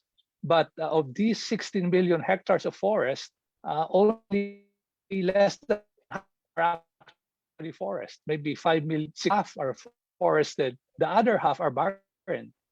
And so they're not really ideal. And so we scientists, I think, should work with policymakers to determine this ratio. As mentioned by academician Primavera, for brackish or for mangroves, there's this ideal ratio. And I think we should also study that as well for the country. Kind of long answer to say that I don't know the answer, academician Moji, and just trying to say that we need more science here. Yeah, yes, sir. And I think even Sir Glenn mentioned that we need to study this, and we need to study this as soon as possible. Okay. Another question, again, from academician Primavera for Sir Rodel. Sir, the pre-pandemic target of 100 million passengers per year of the new Manila International Airport, has not been adjusted to a new normal of lower sea emissions like France is doing. Can academe and the science community, including the OML Center, give feedback on this to the national government to reduce the national carbon footprint by reducing volume of travelers? Okay, well, I think this is another interesting question. What I can say is, again, globally, the carbon emissions were reduced by 7% last year, which is exactly the target for the Paris Agreement. That's the kind of reduction we need to meet the target of 1.5 and 2 degrees warming. And so in a sense, we achieve it. But of course, at what cost? We're not saying we want the pandemic to continue so that we can keep on hitting those emission targets. But of course, even worse, this year, there is an uptick of emissions again, sort of going back, perhaps even exceeding pre-pandemic times. And so I guess that horses run, or the barn is open, and we're getting back to normal, and again emitting so much. So I'm not sure if we can go back to those times as airports begin to open and people are vaccinated, and again we get these emissions from airlines and so on. But definitely it's something. There's a lesson there that if we really put our hearts to it, if there's political will, it is possible to reduce emissions by such magnitude. Okay, sir. I think I saw a picture in Facebook where they posted a picture of New Delhi during the pandemic, clear blue skies, and now that they're opening up their economy, it's not blue anymore. Okay, so this one question for Sir Glenn from Miss Rosabella Malo from the Facebook audience. What are some assistance extended to small-scale farmers in marketing distribution in this time of pandemic? So assistance to small-scale farmers. Can you cite some, sir? Yeah, actually the DA program has the Kadiwa project. We have several Kadiwa, several projects of the Department of Agriculture. You just go to the website. Actually now they have their food system summit as we are talking right now, today and tomorrow. It's unfortunately it jives with the same time with our NAST annual scientific meeting. But they have a lot of projects here at the same time, the local government. Just to give an example of how we are doing this with our at Circa. We are partnering with AgPeace. We have a digital agriculture. We are working with farmers, smallhold farmers in Mount Banahaw area, in Nagcarlan, in Liliw, and Dolores, Quezon, where we enable our farmers to be digitally equipped. They have no internet there. They have no electricity, but we provide them an internet access and electricity so that they could put their inputs in their tablets. At the same time, we collected all those information and for future collection. At the same time, we will market their produce, so we know what time they harvest, and what are their produce, and it will be consolidated and will be linking them to the innovative markets in Metro Manila. Those are just an example how we, in our part at CIRCA, but the government, the local government has this kind of programs in place. Just a short answer. I could give a lot of discussion on this one. Yeah, thank you, Sir Glenn. If I may add, for the fishery sector, actually, there's a paper that came out early this year, main authored by Dr. Ferrer of UPB. The group sort of looked at the impacts of COVID-19 to the fishery sector in the ASEAN region, and you can see there some of the impacts and also some of the interventions that was made by the national government and local governments for each of the countries.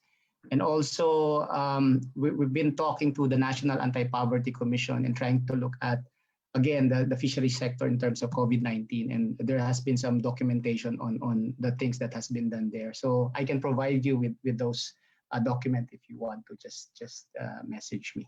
Okay. This one is from a national scientist, Raul Fabella. Can one realistically expect agripreneurship from farmers cultivating 1 hectare or less? Entrepreneurship involves risk-taking, which requires large resources which small farmers do not have. There is a hole in the hull of the ship. Without consolidation of farms, everything else will be rearranging chairs on the Titanic. So both our speakers can chime in. Yeah, that's another Miss Universe question. Actually, what we are doing now, of course, we want to change the mindset of the farmers from the traditional thinking of they're just doing the production. So we want to change the mindset to make them business-minded, as I mentioned, make them business-minded so that they could dream a little bit and they could invest a little bit at the same time. So they will be we have to start small. We could not convert them overnight, even in one generation, but we have to start to make them as business-minded. At the same time, I mentioned we want them to use the modern technology to make them trans-farmers. That's why that's my dream, really, to have a trans-farm moved by trans-farmers. So these are trans-farmers, are business-minded farmers using modern technology. So we could start small. I have a small area. I could be you could use a high value crops, as I think mentioned by Dr. Academician Dong Rasco here, that you don't need a big investment. Start small, but you have a business minded. You could manufacture, or you could put them in a modern market. So you have to have a business minded in this side. At the same time, I may say that we need really more agri-clustering. I say agri-clustering, farm consolidation. But if you say farm consolidation or agri-consolidation, as I mentioned in our policy brief on agricultural clusters approach to enhance competitiveness in small farm holders in Southeast Asia, we mentioned that clustering is not only in the land clustering, but also production clustering. As I mentioned in our digital agriculture in Laguna and Quezon, so we are consolidating the farmers' produce and market them in volumes in Manila. So those are just an example. So we want this really to have the role of the government in facilitating the private sector investment in agri sector is very crucial. So we need really the mechanism to sustain this and effort up to the point that it becomes a normal, not by force, but it will become a normal that that's how we do things. Consolidate, organize the farmers. If they could not organize the farmland itself, organize the produce and market them in volume so that they will be really empowered, and give them and digital agriculture will be very crucial here to make this happen. Thank you. Okay, thank you very much, Sir Glenn. And I believe Sherka will not stop in pushing for those recommendations. Sir Riddell, you want to chime in on that, or? Well, my experience is more on upland farmers. So these are those in the mountains where the size of farms are typically about 1 to 2 hectares. But so just two quick additions there. From the point of view of the environment, we need more diversification, so to enhance the resilience of farmers.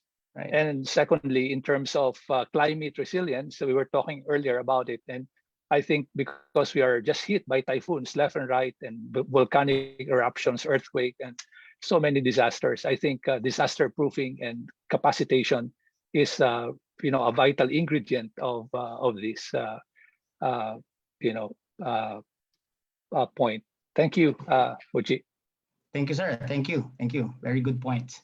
Okay, from this one for Sir Rodel again. Although I can maybe add some answers to this one. From Academician Padulina, any comments on our marine resources and its ecosystems, fisheries yield, pollution? Well, yeah, I'll pass it on to Muji in a few seconds, but from the point of view of climate change, blue carbon is very important. So we're talking about seagrass, mangroves, and the potential of those plants actually exceed even terrestrial systems like forests when you look at it globally, which is not surprising because most carbon are actually in the oceans, not really in terrestrial. It's huge, and there's much less in the atmosphere.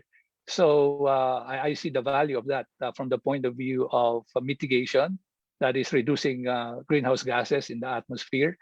Of course, the value economically is perhaps even more. And our scientists here at NAST, marine scientists, including Muji, knows this very well. And again, from the environmental side, the role of mangroves for storm surge protection, for example, has been established. And even the World Bank study in the Philippines showed that these mangroves protect up to $3,000 of avoided damages. In other words, if you cut those forests, 1 hectare of those mangrove forests, it's like losing $3,000, and up to 500,000 of our people will be flooded if we remove all of those mangrove forests. So it's just so much value of those, and perhaps Academician Muji would like to add. Yes, sir. Just want to say that the marine biodiversity is on the same boat with the terrestrial biodiversity, perhaps even more in terms of the words decline, extinction, and even pollution. I would think most of the pollution goes to the ocean, and so it's really in a not so good shape, and we really need to also focus on those things. And so, yes, sir, potential yield, or the yield now, as you know, is already declining. And in fact, we're getting a majority of our food supply in the fisheries from the aquaculture sector. And so that would tell you that the marine ecosystems or the water ecosystems needs also addressing. So, all right. Now this one from Ralph Hipolito, again for Sir Glenn. Thank you, sir, for that extensive discussion of the challenges that the agri-sector experiences. Yearly, our farmers experience a surplus of produce, and more often than not, they are forced to simply bury, throw away their produce. Parang nakikita ko to sa Facebook, yung maraming kamatis, sir, na tinatapon na lang. If you were the DA secretary, okay, what will you do to address this perennial problem? And with the action point discussed, how do you ensure that this will? Sir Glenn? Thank you for DA secretary. Another Miss Universe question.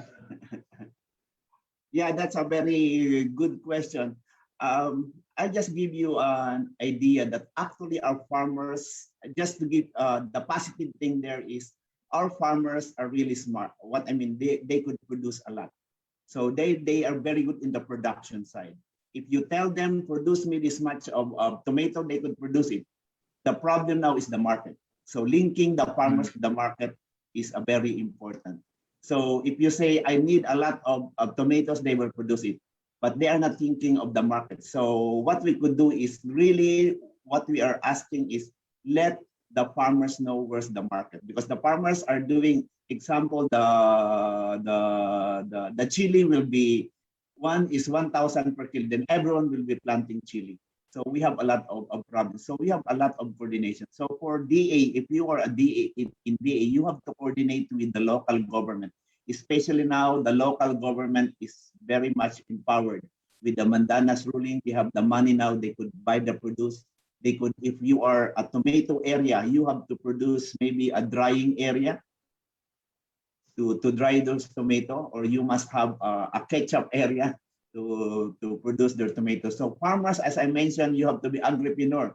If you have a surplus, you have to process them. You have to use a pickle. You could make it as a tomato, or sun-dried tomato is very expensive. Sun-dried tomato is very expensive. So you have to, what I mean, make a manufacturing at the same time. You must have a forecast. If you have a risk forecast, you must have also a harvest forecast. So before they harvest, you know where you will be sending those tomatoes, in a factory, or you have to do the sun drying. So you have to coordinate. That's why the digital agriculture is very important here. That's why in the first 3 months before, you know how much tomatoes will be harvested in your area, and you coordinate with the different sectors or the different provinces who needs this amount of produce to avoid spoilage. So that's my short answer, but we could. That's why I always mention you have to be systematic, you have to integrative in our study. Thank you.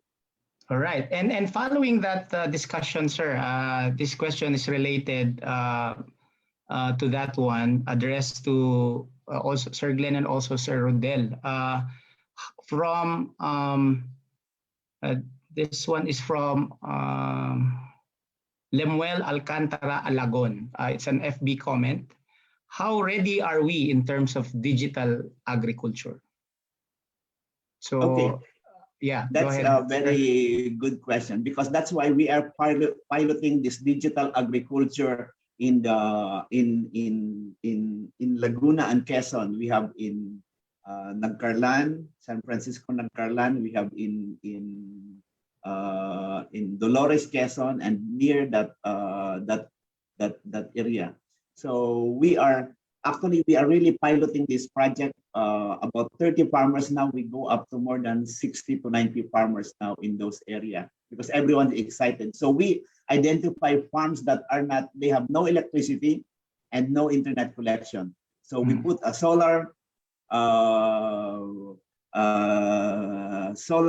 plates there, at the same time connectivity. So we use their children who are techy a little bit to help them to use the tablet to put all this information there and linking them to the market also. So if you are a consumer, you know where this is from Farmer Muji. I'm eating this tomato harvested in Nagcarlan, Laguna, San Francisco at this time, at least harvested, and these are the different operations being used. So those are recorded in the barcode if you need.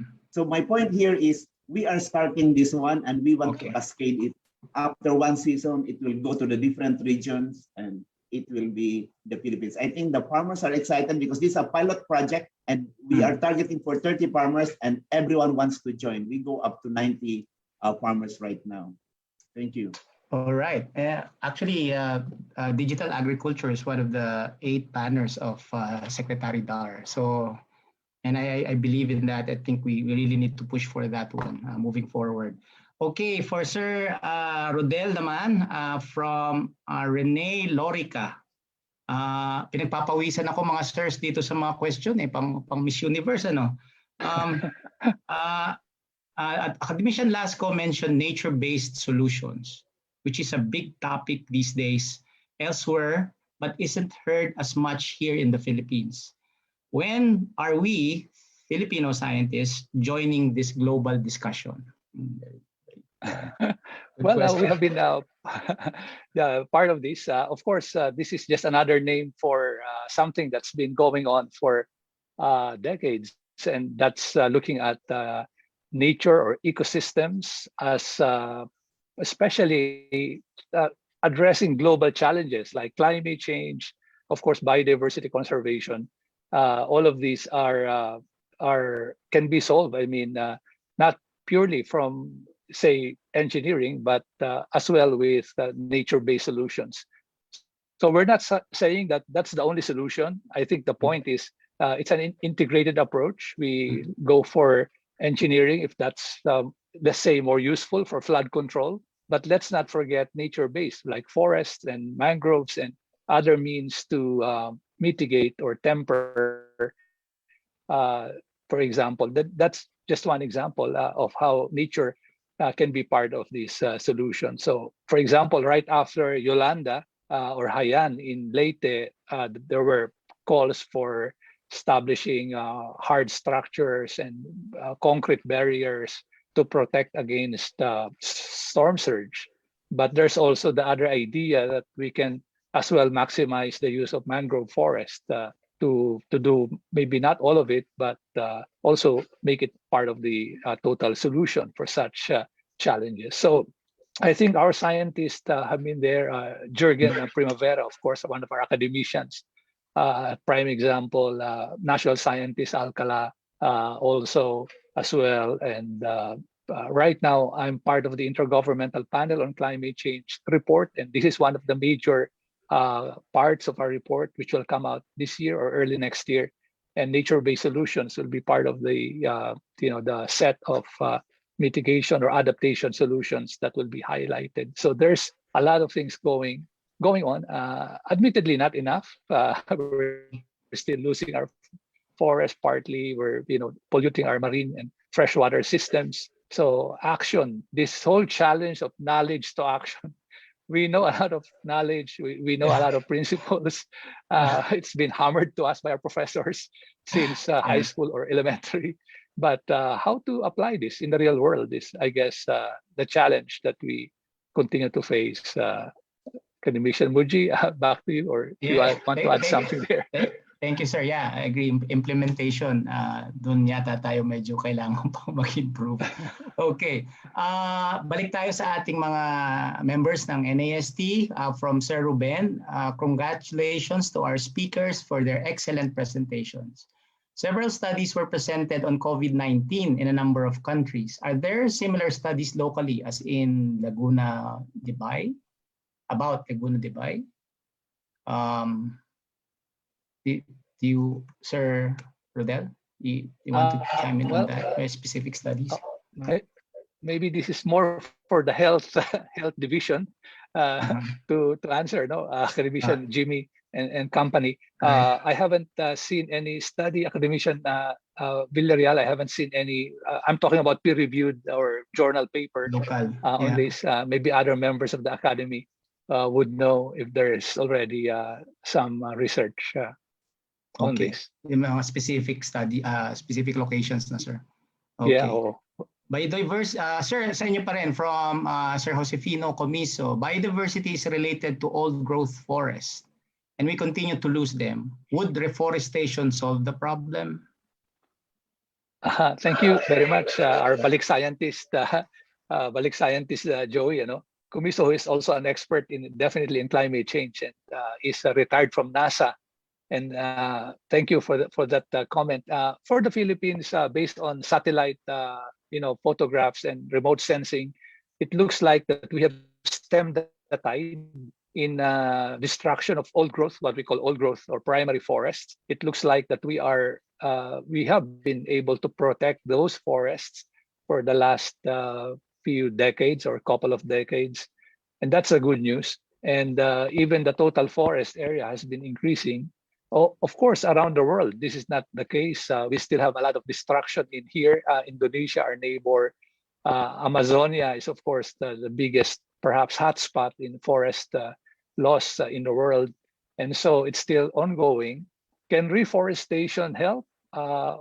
It's not the same if we plant monoculture, so-called monoculture or pure single species reforestation. It's not the same as the multi-species biodiversity rich old growth forest, but there's a role for what we call restoration, restoring landscapes and ecosystems, and this can help again provide, for example, goods and services so that people won't touch the old growth forest, then we can develop our other forest lands, those that are barren right now, so they produce the goods and services that we need, and therefore we don't have to touch those old growth forests that we still have. That's only about 1 million hectares left, and I strongly support just protecting those 1 million old growth forests, which is the last remnants of our native forests.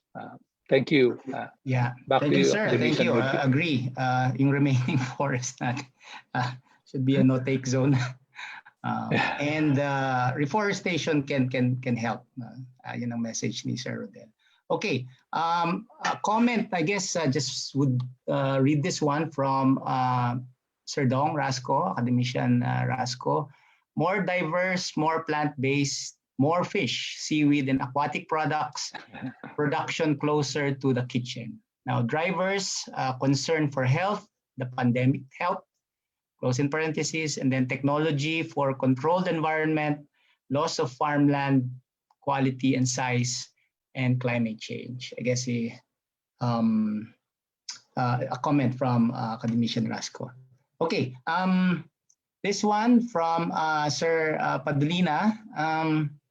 I guess both can answer, or maybe Sir Glenn. Any comments on the shape and form of the future market for agri-based products?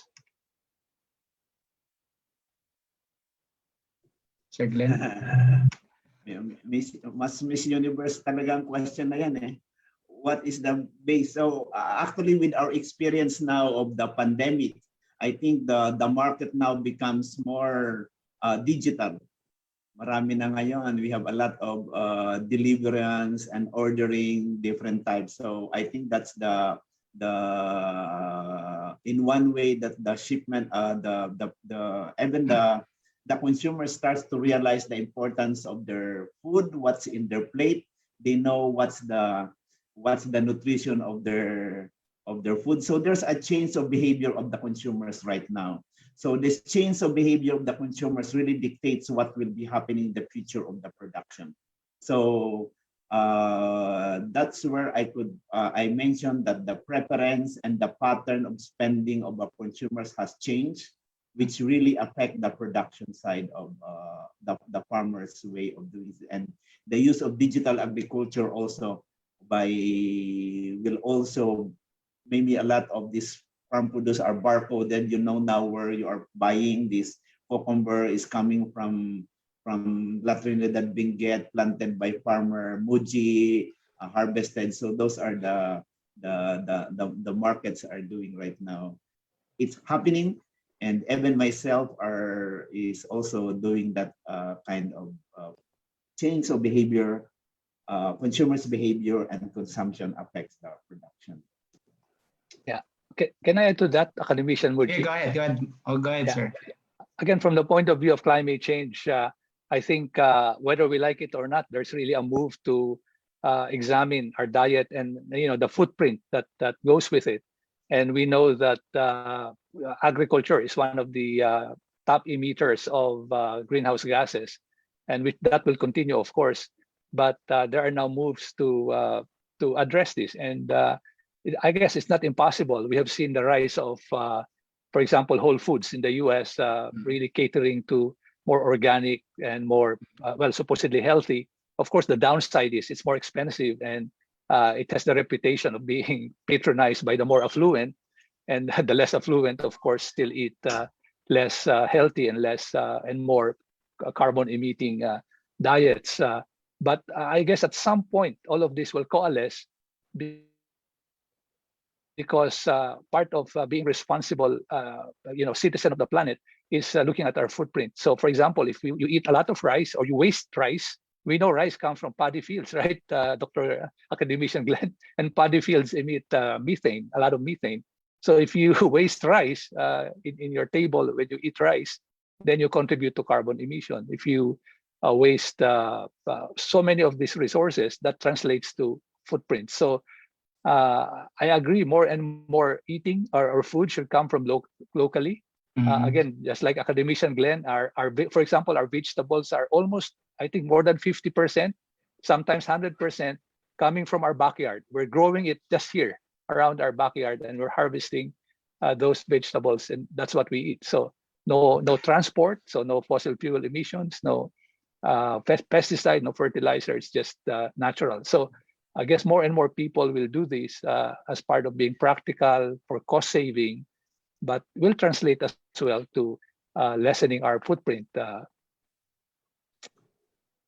Okay. Thank you, sir. Oh, hello. Yeah. Okay. Thank you, Sir Rodel.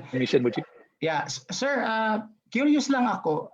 Di ba nung nag-pandemic, ang daming nagtanim sa bahay? I mean, nung start ng pandemic or in the middle of pandemic, may nag-study na po ba kung magtutuloy-tuloy yon? Even with the relaxing of the quarantine, I guess. Do you know? Well, ito nga, this is another thing, that gave rise to plantito and plantita. If you recall this phenomenon, there are, of course, positives. People in the urban areas, in their condominiums, trapped there with no places to go. Now turning to plants, and maybe some of them edible, but ornamentals as well. And that's, of course, good. We want people to appreciate plants and biodiversity. But of course, there's a downside. We have seen here in Laguna, around this area, that there's a spiking of prices even here of these plants kasi laki ng demand, and there are fears that some of more than unscrupulous sellers will get this from Mount Makiling, for example, or from a natural system. So there's those things that we have to watch out for. But otherwise, it's good for people to appreciate this, and they can even start their own urban food garden, which will again help them meet their food supply in a healthy way. Okay. So, sige sir, thank you. Balik tayo sa Miss Universe na tanong. This question is from our Facebook audience, Facebook Live for Academician Lasco and Academician Gregorio, from Mr. AJ Morn Sagut. How can we harmonize natural resources conservation and agribusiness in regenerating our biosphere, given that significant contaminations were caused by large-scale monocropping companies? Even as we cannot guarantee if the vegetable we are eating is still healthy, the fact that aerial sprays are being employed at grassroots conservatory perspective, we want preservation, health, and sustainable agri and doing business from it. But how can we do it if it's hampered by the deeds of large-scale agri companies? Sirs?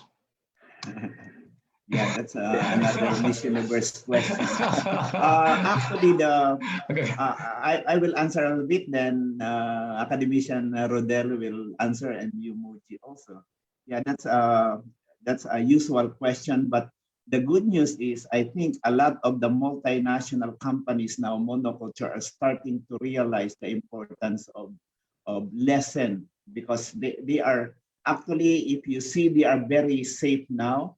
They are going to even beyond the standard of the government, because they are manufacturing this big amount of volumes, and it's being tested before it's going out from the farm. So they have all the measures there, and actually they are very safe right now from that side on the trace of chemicals, toxic chemicals, trace of other contaminants. So I'm now worried with the medium and the small scale where they don't have also, where they are not tested also. So we have to be very careful on this side. The good news, as I mentioned, it's already there, but we are to look at the other side who are newbies, or they don't know how to produce with less pesticide. So that's my short answer, because they are very cautious now. That's the good news. Well, I can answer it from the point of view again of climate change and environmental conservation. And for example, having worked on climate change since the late 90s, so that's probably more than 20 years now. And before, there were a lot of skeptics. Even the big companies are sort of skeptical of climate change. But there was a change of mind. We see now some of the biggest companies at the forefront of addressing and mitigating climate change. For example, some of the big ones, I think like Apple Computer is eschewing or not buying power anymore from coal-fired because like in the US, they can choose to buy from renewable sources. And stockholders, or those who hold the money, are telling the companies they invest that we want you to use clean power, or else we will withdraw our investments from you. And so now there is the sustainability work in a lot of companies. There are sustainability officers because they're sensitive that their investors will pull out. Of course, I'm talking about the multinationals here, the big ones. And even Philippine companies, they have investors from the US, from Europe, and these investors are sensitive to their investors too. And so they can be a force to pressure some of our companies to play cleaner or to do their business in a cleaner way. And so, yes, we can blame multinationals for some of the excesses of the past. But I have also seen that they can change if we apply enough pressure from the consumer side, from the investor side.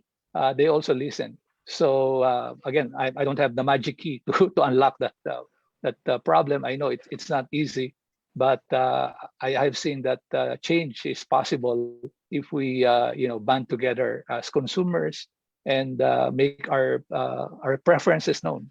So education is critical here. We have to educate our consumers, and science is very important. It has to be evidence-based. And if it's evidence-based, sooner or later, it will come out.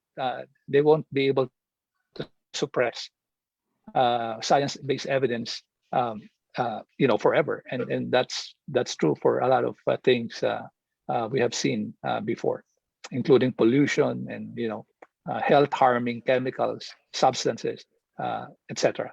Anyway, I'll stop there. Academician Woodji.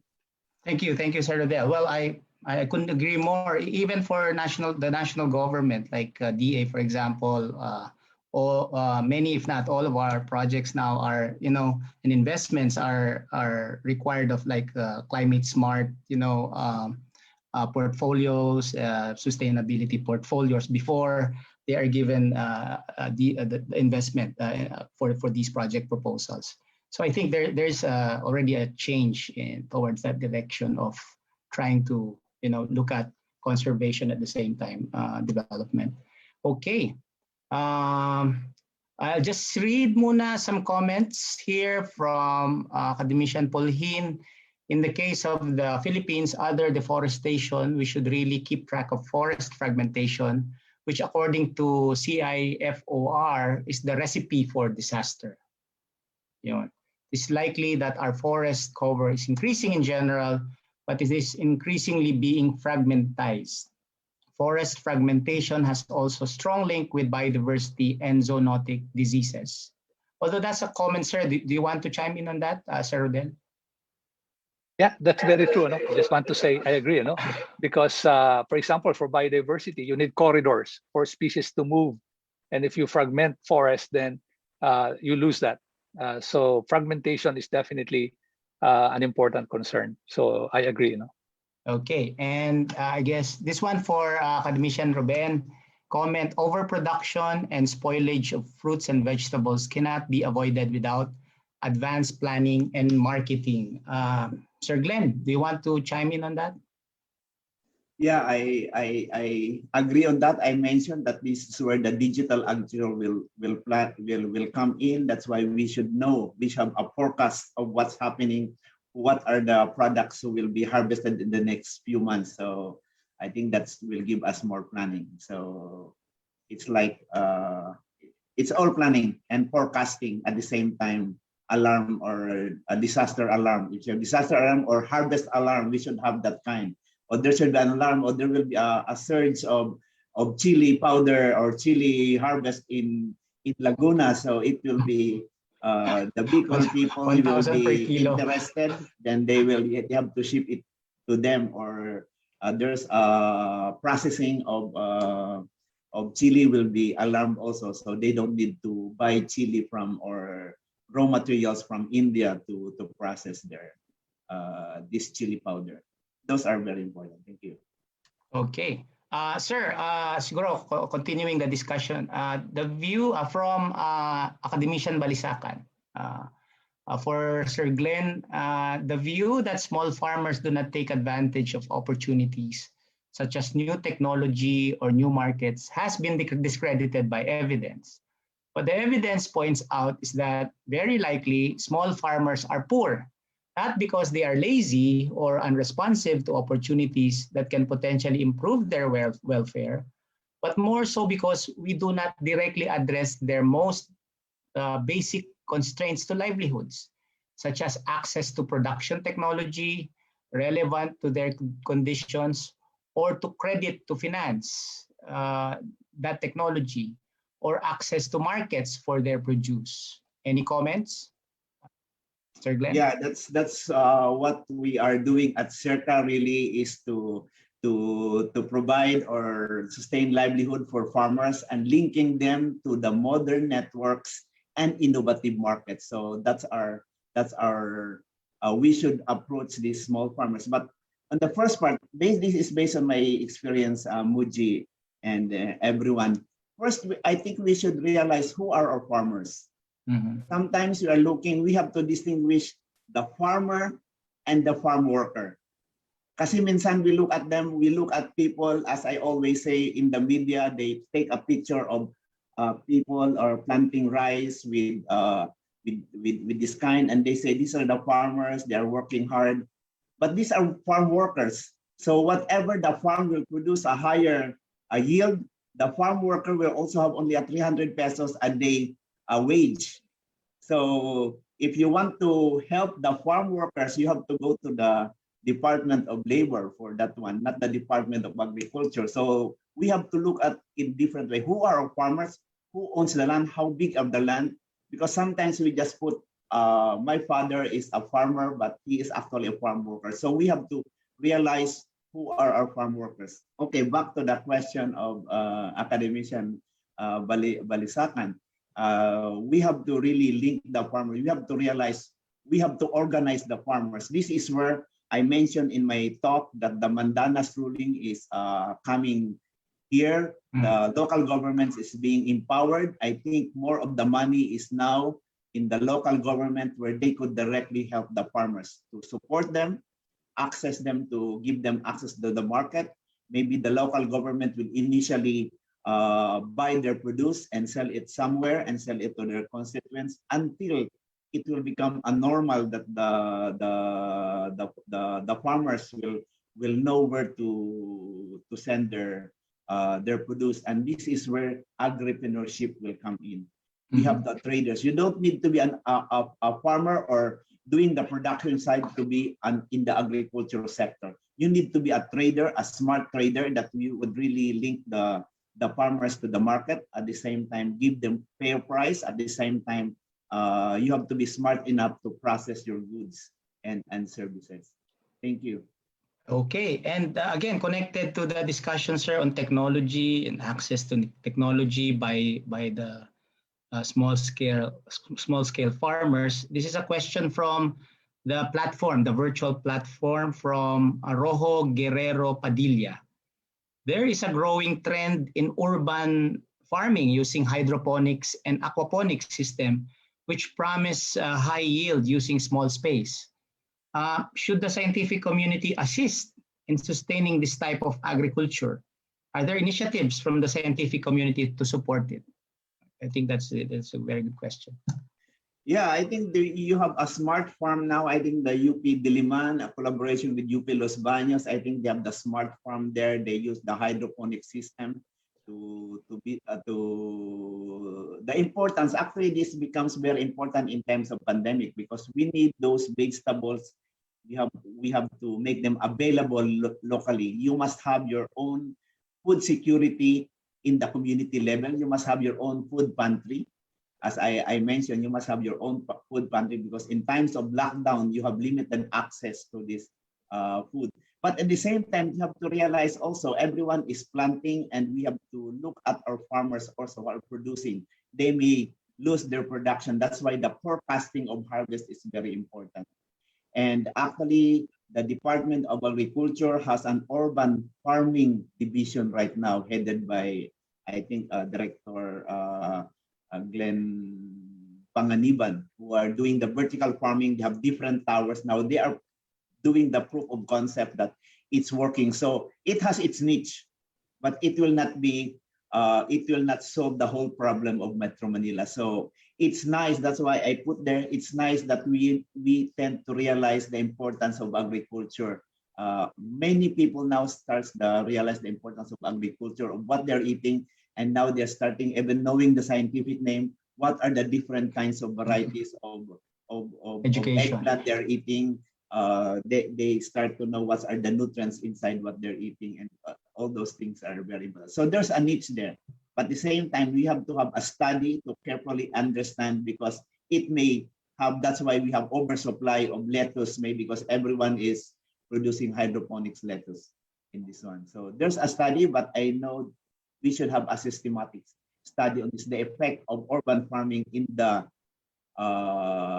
production from Laguna. Maybe you don't need to plant lettuce in your Laguna field because everyone is doing hydroponics. So we need a study. Study is very important. Okay. Another comment from Sir Dong regarding overproduction of fruits and vegetables. One solution might come from consumers, household level processing and preservation, freezing, drying, fermentation will allow consumers to buy at low prices and store. Lower energy cost will make this possible. Very good point. From Sir Rex Cruz, Academician Cruz, we also need to address the uneven distribution of forest cover increase in the Philippines and give priority attention to places where forest cover are still declining. Okay, another good point. Okay, back to the question from our FB Live for both our speakers from, I think this is very interesting, from Mr. Alexander Morados. Farmers and fishers, especially those 60 years old and above, are restricted in their movement due to lockdowns, quarantine, from their home to the farm and from their home to the seas or vice versa. This affected their production, their profit, and even their mental health. Any policy research to help our food system heroes? Sirs? Yeah, it's a very interesting question, but the good news, I think most of the senior citizens are vaccinated, being prioritized, and it's really actually a farmer. The advantage of the farmer there, you are not going to the office, so you have more space. I think they are more encouraged to work, and it's very therapeutic to work farm. So my short answer there is, in the first part of the lockdown, those are our problem. But now, I think they are being vaccinated, and it's, if you go to the farm, there's no restriction right now if you're doing agriculture. Sir Rodel, you want to add to that?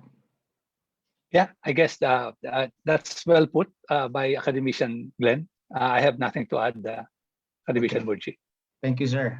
Another question from the platform, Ms. Renee Lorica. For Sir Glenn, again, this is about influence of consumer preference on production and the market. How can we drive Filipino choice towards sustainably produced food? I think in part that this was already answered. But perhaps if you may want to reiterate some of the points on how we can drive Filipino choice towards sustainably produced food. Yeah, I think that's very important. As Academician Dong Rasco always mentioned, go natural. Go who are really, don't go to the, I always mention, don't go to too much processed food. If you have banana, just cook it, or you eat it raw. You don't need to use a blender and put a lot of cream and put coffee and to make it a coffee blend banana. So just eat the banana and take your coffee. So those are more natural, more helpful, more healthy in our part. Even I will go as much as sustainable, like breastfeeding. This is our first food. We have you don't need a formula milk. You need only the breast of the mother and feed your baby directly. It's environmentally friendly, less processed, and that's the most natural. And that's the first thing you have to do. more healthy human being if you have our breastfed, which is breastfed milk from the mother's milk, human milk. So this week, yeah. Educating the public about sustainable food would be great for these things. Yeah. Sustainable, natural. Okay. What is available, and fruit of the season. What is the fruit of the food of the season? That's the natural way. Your body needs the fruits or the vegetable of the season. Okay. This question's from May, academician Evelyn May Mendoza. Are there success stories in the Philippines on reforestation, protection, or mangroves, etc.? Need to have more of the success stories. Okay, I guess that's for me. Yes, sir. Yes, sir. No?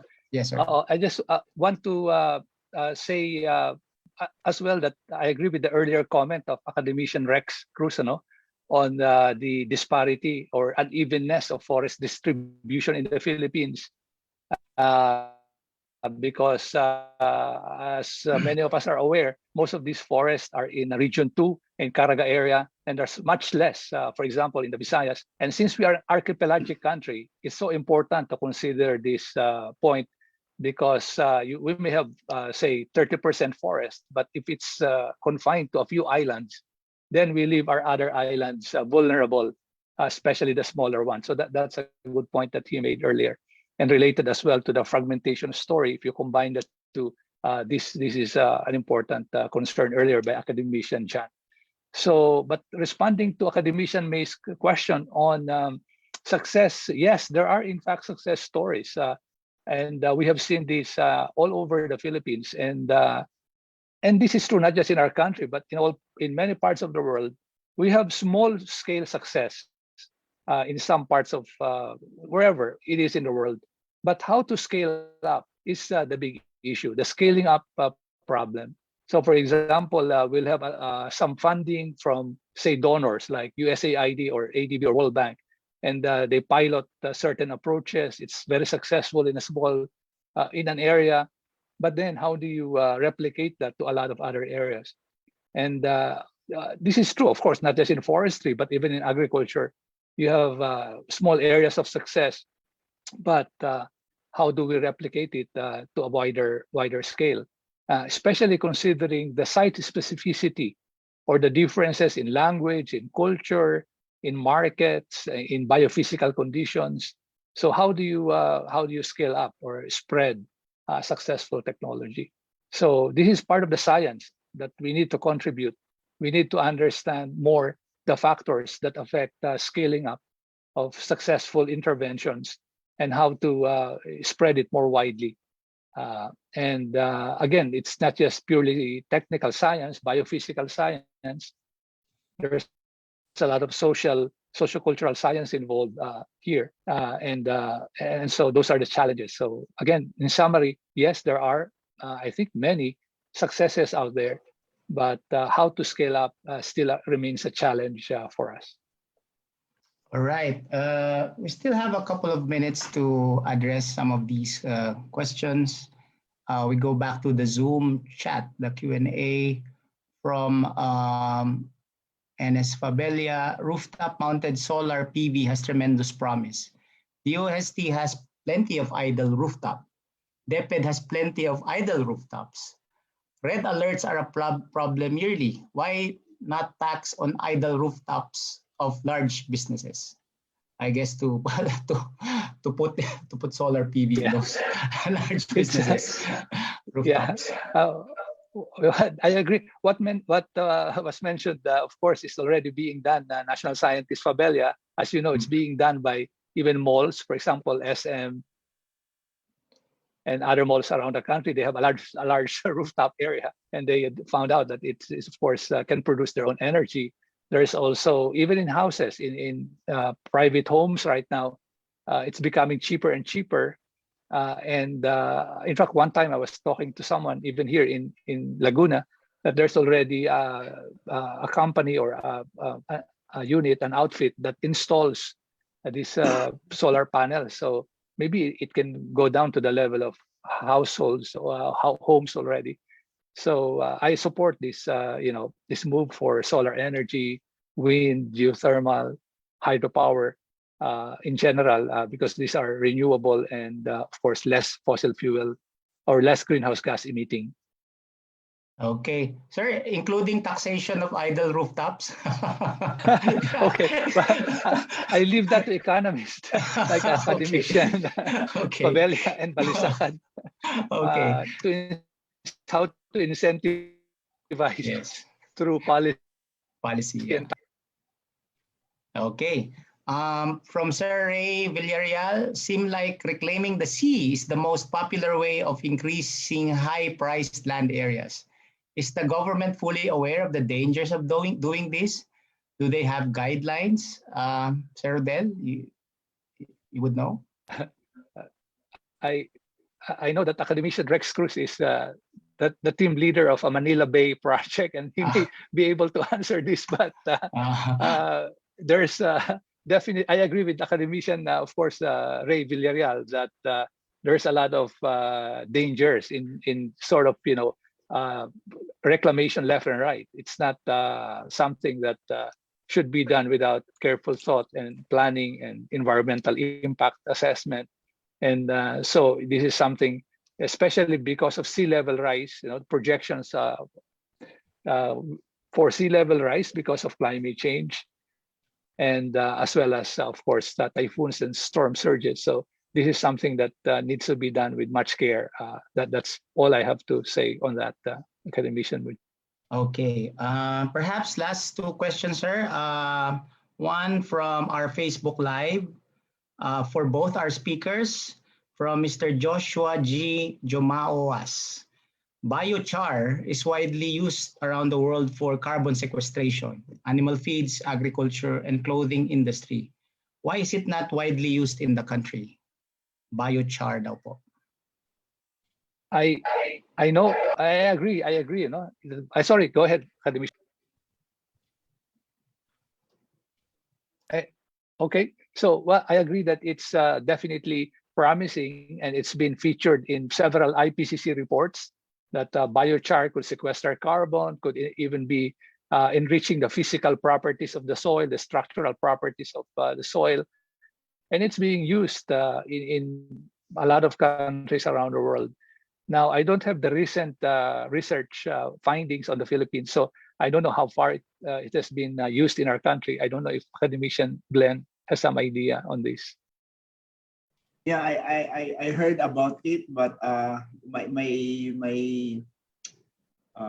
there's also a niche for that, so we could not really apply it to whole condition like reforestation mentioned. So it's different culture, different availability. So, and also how to, there's a technology there, how to develop a biochar. So you're still using smoke, you're using fire, and all those sorts. So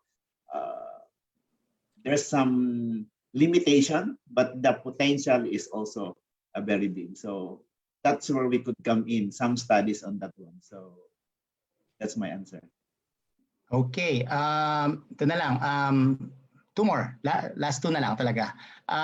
From, I guess, Ma'am Georgian ulit, to Rodel and Muji. Ala, kasama ako dito. Any comments on the observation that most of mangrove rehabilitation is actually ecosystem transformation of seagrasses to mangroves in the thousands of hectares? ENR would rather plant on seagrasses rather than revert abandoned fish ponds back to mangroves because A, it's open access, socially convenient, though ecologically problematic, and B, the ABFAR is hesitant to return FLA ponds, originally mangroves, back to DNR. Sir, pwede ikaw na lang sumagot. This is for you, Muji. Okay. I'll just, while you're thinking, I'll give you time to think about it. While you're thinking, I'll just say that, of course, I share academician Jürgen's concern about mangrove. And we have to, in general, the principle is we don't want to replace one ecosystem with another. So if we're going to supposedly reforest or supposedly rehabilitate, we have to know the native vegetation and ecosystem in that specific area and try to restore that one. So we don't change, like for example, in parts of the US, there are a lot of grassland areas, but these are natural grasslands, or even in Africa, there are savannas. We don't want them to become forests. But in the Philippines, a lot of our grassland areas in the mountains are actually deforested areas, and they're not natural. The more natural vegetation is forest. So we restore forests in those areas. But, and so in general, I support that idea. But on the specifics of the transfer of all of these areas that have been tenured and abandoned, and now should this revert back? Academician Jürgen and I participated and sponsored a meeting on this a few years ago, and I know how contentious this issue can be. So that is why I'll pass it on to Academician Burji to have the final word on this on this topic.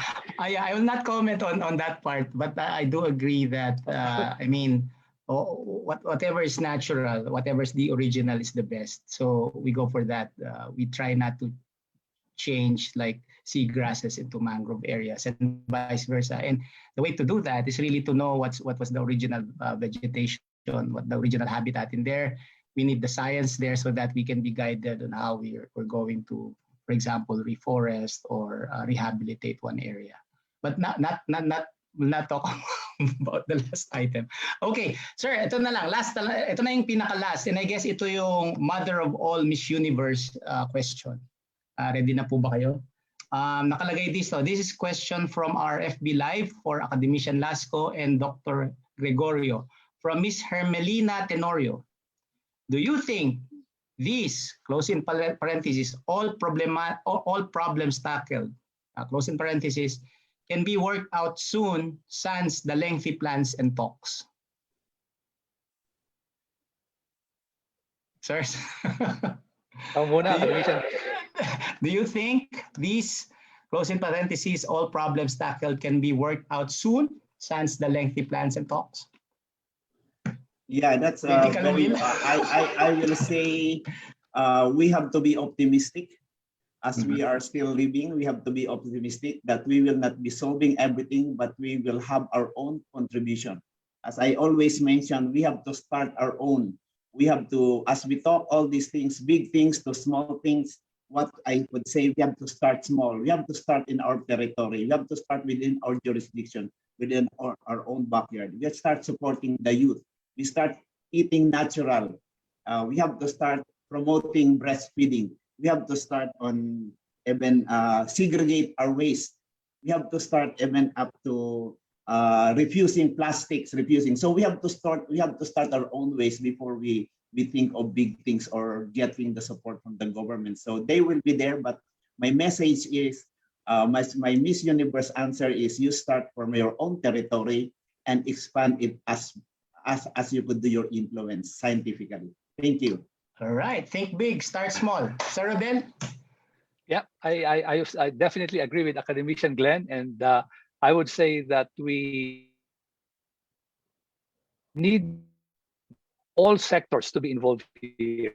I am really optimistic that if we work together, science community, the other sectors of the community, the government, the academic sector, civil society, private sector, local government units, our people's organizations, it will take all of us to do this. But I'm cautiously optimistic that if we work together, we will be able to improve our lives and the landscapes around us. And with that, back to you, Academician Burji. Thank you very much.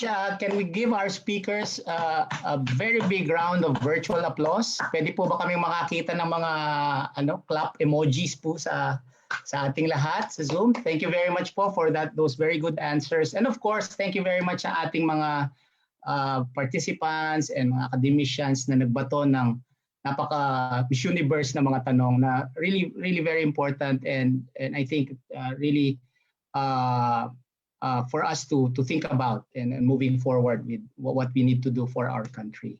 So again, it's a very fruitful discussion. And now to deliver the synthesis of the discussions, let me call on Dr. Rico Angcog, Associate Professor 5 and UP Scientist 3 at the School of Environmental Science and Management, University of the Philippines, Los Baños, and 2019 Outstanding Young Scientist awardee. Pards Rico, the floor is now yours. Okay, thank you, sir. Go ahead. A pleasant morning to each and every one of you. Of course, this has been a very interesting discussion in light of the ongoing pandemic, and for us to make sure that we can better respond to future pandemics. This session talks about what we eat, what we have on our plate, the status of the place where we live, and of course, the overall health and well-being. But it is important to understand the interconnections. The first presentation of academician Gregorio answers two important questions. First, what is the impact of COVID-19 in the Philippine food system? Second, he also answered the question, what are the important interventions that need to be put in place to better respond to COVID-19 and as reference to future pandemic? In the first question, what is the impact? Academician Gregorio provided statistics, a number of estimates related to the impact of COVID-19 on the agri-food system. For instance, he presented an estimate of around 3 million tons affecting around 10.5 million Filipinos. And that therefore covers around 1.4% decline in the GDP of our country. But most importantly, I have noted, using value chain approach, Dr. Gregorio identified the impacts of COVID-19 pandemic in terms of the movement restrictions on transport, the increasing food prices due to unpredictable markets, and the change in the consumer preferences. Now, on the second question, what can be done? Dr. Gregorio presented a particular programmatic intervention in the light or in the side of CIRCA. He presented what he calls as ATTAIN, or accelerating transformation through agricultural innovation. Here, he presented at least three important things: the need to strengthen the academe, industry, and government linkage, to promote incentive systems for production, and among other interventions. He also highlighted the need for integrative technological innovations that is coupled with social, policy, and organizational innovations as well. Most importantly, he also highlighted the need for a sustained targeted capacity building, particularly increasing the interest of the youth in agriculture. The second paper, presented by Dr. Lasco, delved on the nexus of health risks and natural resource degradation. For me, Dr. Lasco answered two important questions as well. First, what is the link between the rise of the pandemic and then the destruction of the environment? Second question, what frameworks are available as basis for a more science-based response? On the first question, academician Lasco presented a number of peer-reviewed studies that really highlighted the relationship between environmental degradation and its relationship to the pandemics. For instance, Dr. Lasco has presented evidences in global extinction rates, citing data from IPBES. Dr. Lasco also pointed out the importance of the issue related to 50% decline of the Philippine forest cover for the past 50 years.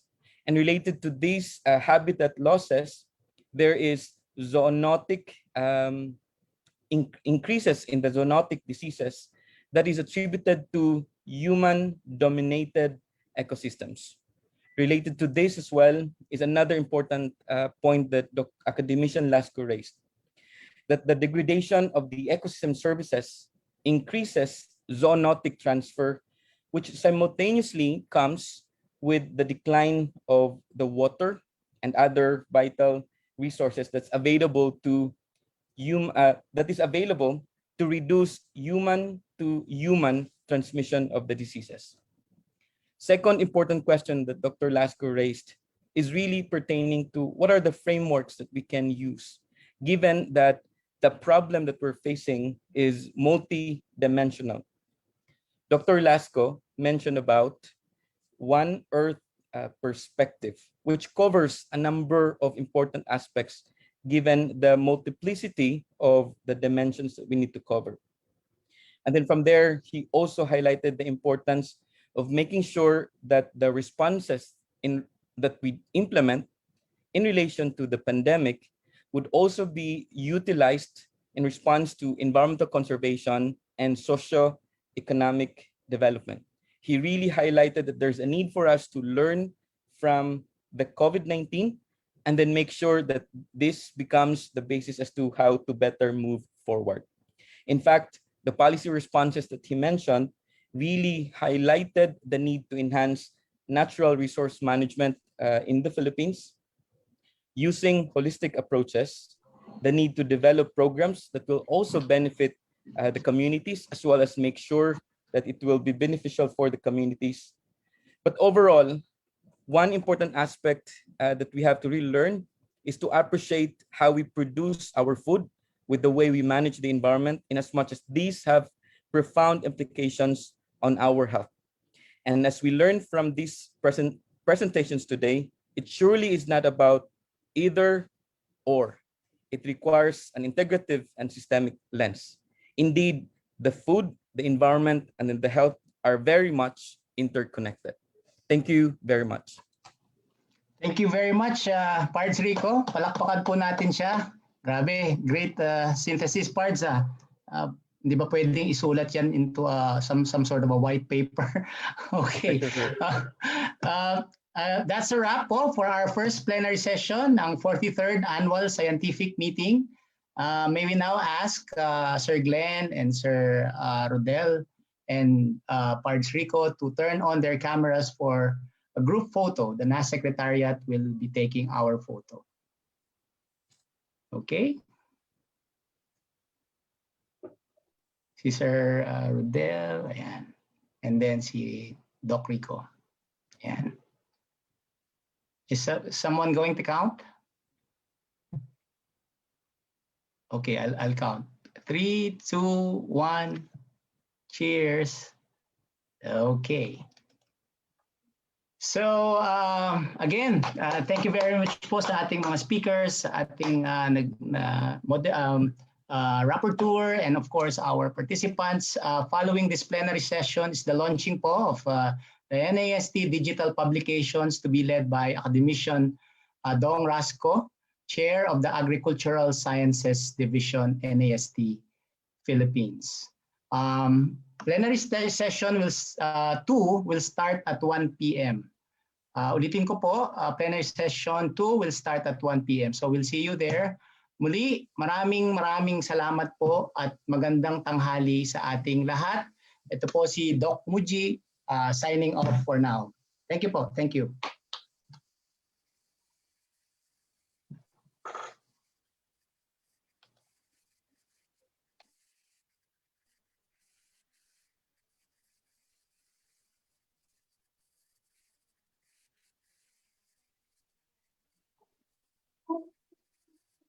What happened?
at isakripisyo ang inyong lunch to grace this activity with your presence.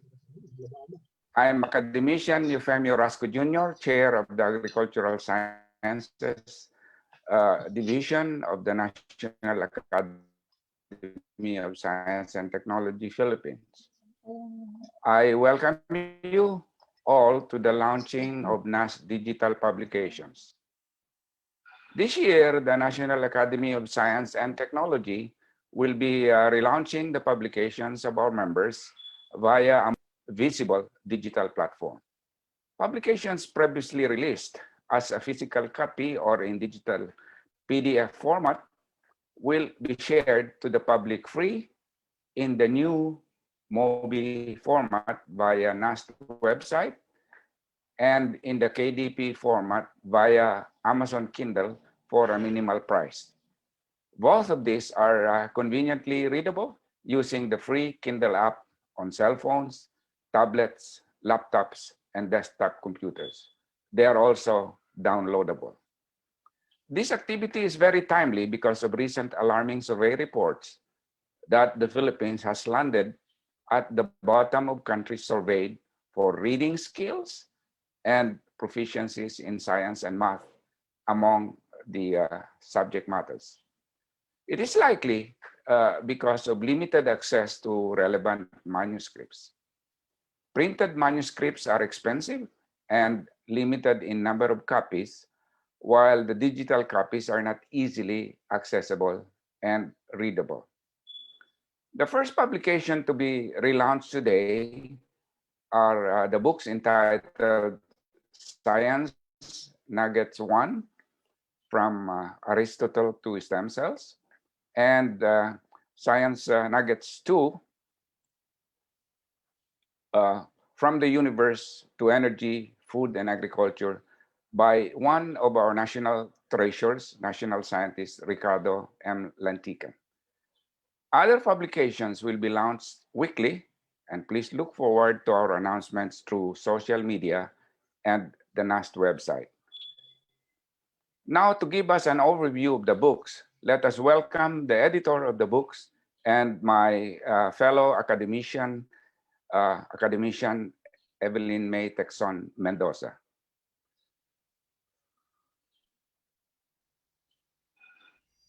Magandang tanghali po sa lahat.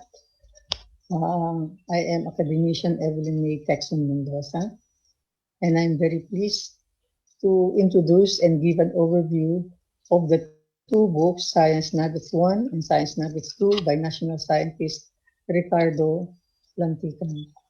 These are the two books, Science Nuggets 1 and 2. Each one has a subtitle. Science Nuggets number 1 subtitle is From Aristotle to Stem Cells, and Science Nuggets 2 has the subtitle From the Universe to Energy, Food, and Agriculture. The subtitles describe very well the coverage of the two books. As National Scientist Lantican wrote in the preface of the book, the articles revolve around three thematic areas.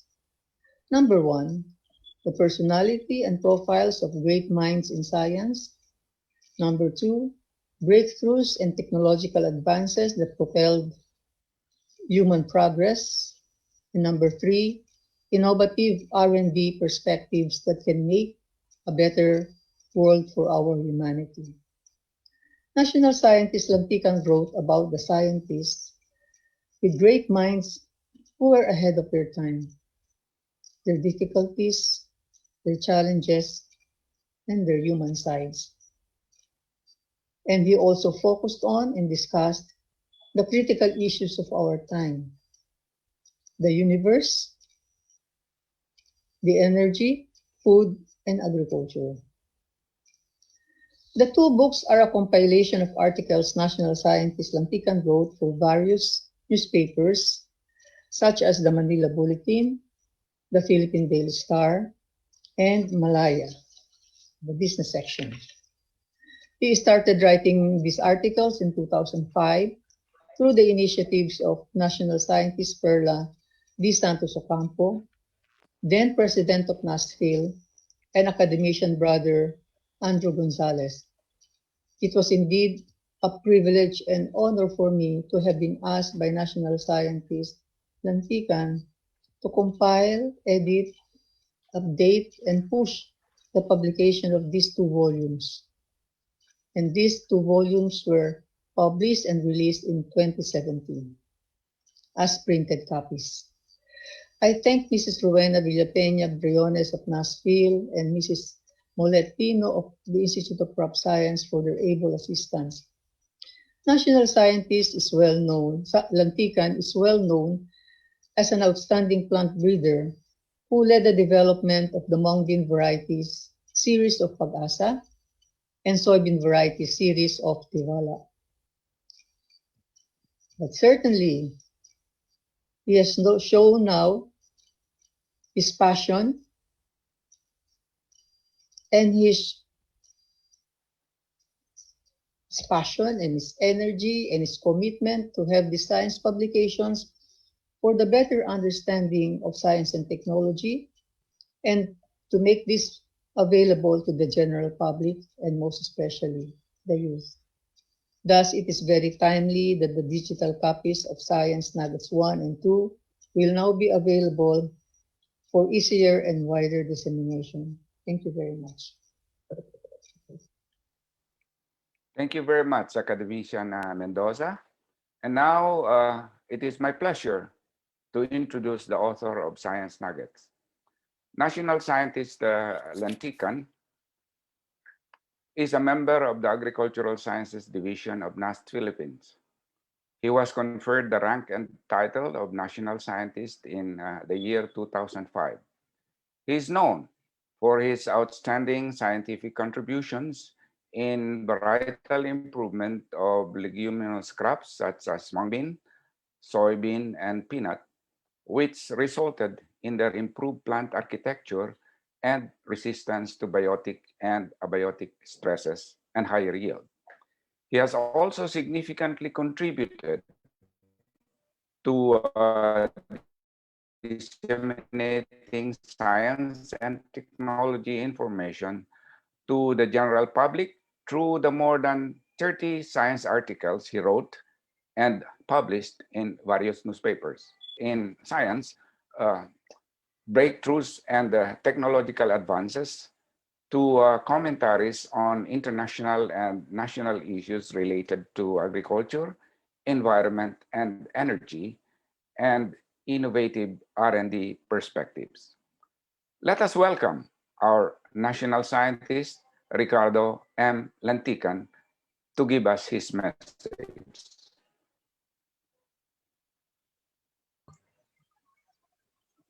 Thank you. Good afternoon to my fellow national scientists, academicians, colleagues, friends, and guests. Firstly, I would like to thank the National Academy of Science and Technology for digitally launching the 2-volume books, Science Nuggets 1, From Aristotle to Stem Cells, and Science Nuggets 2, From the Universe to Energy, Food, and Agriculture. Science Nuggets 1 covers a wide spectrum of subjects. The articles revolve around 3 thematic areas. First, personality profiles of great minds in science. Second, great breakthroughs and technological advances that have propelled human progress. We now have a technology that will bring mankind to new heights, such as visitation to other planetary bodies, and a technology that can feed the world. And third, innovative R&D perspectives that can make a better world for humanity.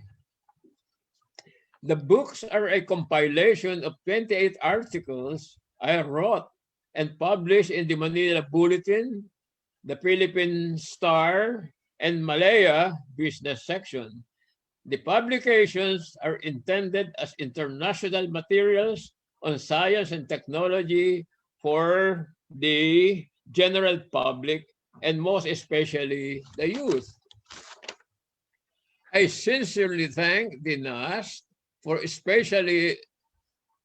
most especially the leadership of then President and National Scientist Perla Santos Ocampo, academician Brother Andrew Gonzalez, Director Ningning Samarita Domingo, and academician May Texon Mendoza for putting the 2 volumes in publication form, from editing, updating data to layout. Thank you for all the successful efforts. Maraming salamat at magandang hapon sa inyong lahat. Maraming salamat, National Scientist Lantican, for your message. To give us a testimonial on the book, let us welcome National Scientist Dolores A. Ramirez, member of the Agricultural Sciences Division of NAST Philippines. Good afternoon.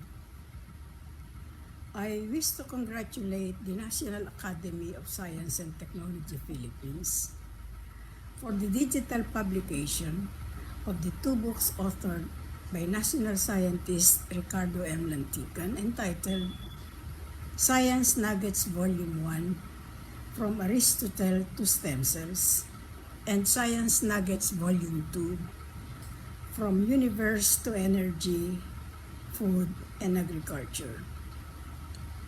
Science Nuggets is the most appropriate title of these 2 books in more ways than one. He had selected important milestones in the history of the different branches of sciences, physical, biological, and social sciences. These important milestones are already nuggets by themselves. But much more important is that they are like good seeds sown on fertile grounds, hence grew and open up. May I call on National Scientist Ramirez to give her testimonial? His emphasis on the people behind these scientific breakthroughs has made reading these nuggets more interesting. As one reads them, the sense of adventure is greatly enhanced, and they have become invitations to follow suit. If he or she was able to do it, maybe I can too.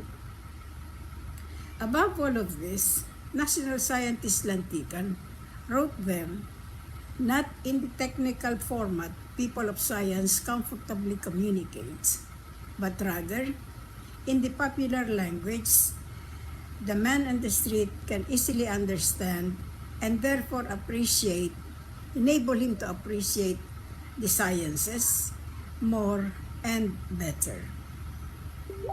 He strongly suggested that these books be prescribed reading for high school students.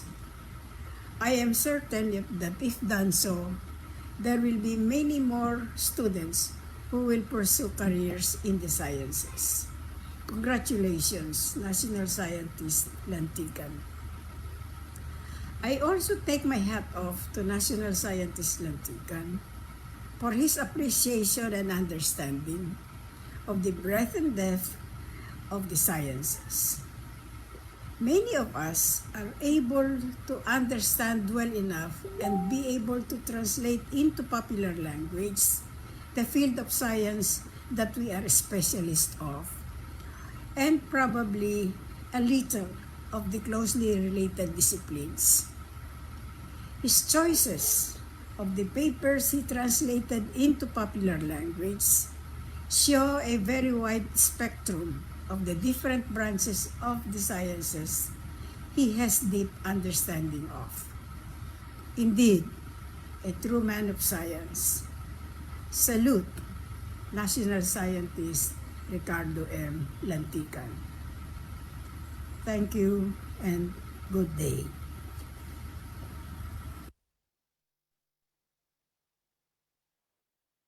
Ramirez. To give us also a testimonial to the books, let us welcome Director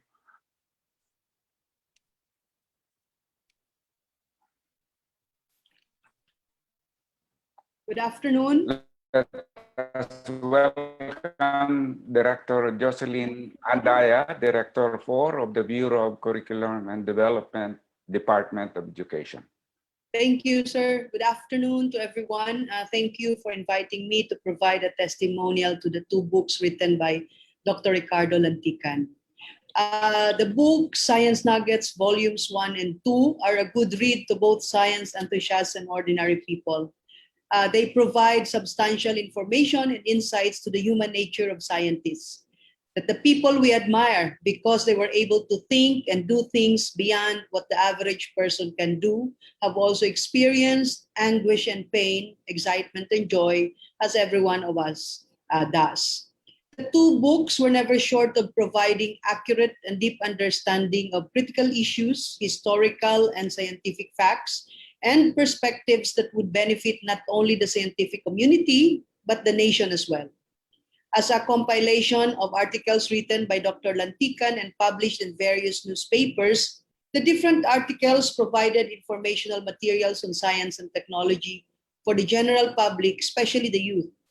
It was a strong measure to popularize and mainstream science culture through reading materials that do not use highfalutin words.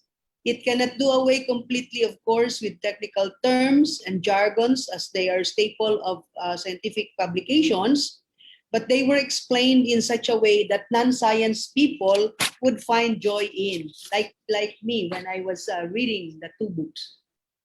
For Science Nuggets Volume 1, it treats the reader to numerous stories about famous scientists, not to tell how great they are, but how human they are. When I was in high school, that was several ages ago, we learned of how great Copernicus, Kepler, and Galileo were. Who can ever be fascinated at their ideas of a sun-centered solar system, contradicting a theory that stood for hundreds of years and espoused by an equally respected scientist, Aristotle?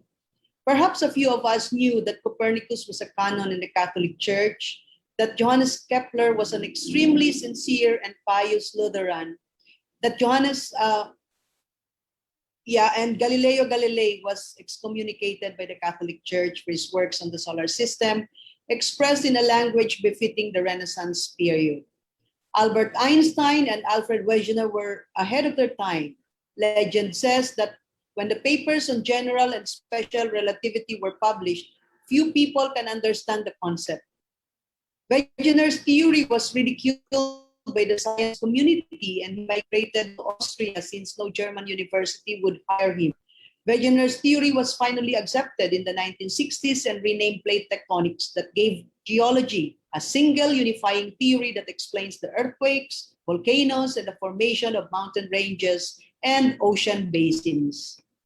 Talk about how scientists struggled to challenge the established ideas of their time, and you would appreciate more the human side of scientists. We may have revered them for their extraordinary talents and achievements, but they also exhibit the same struggles we all encounter.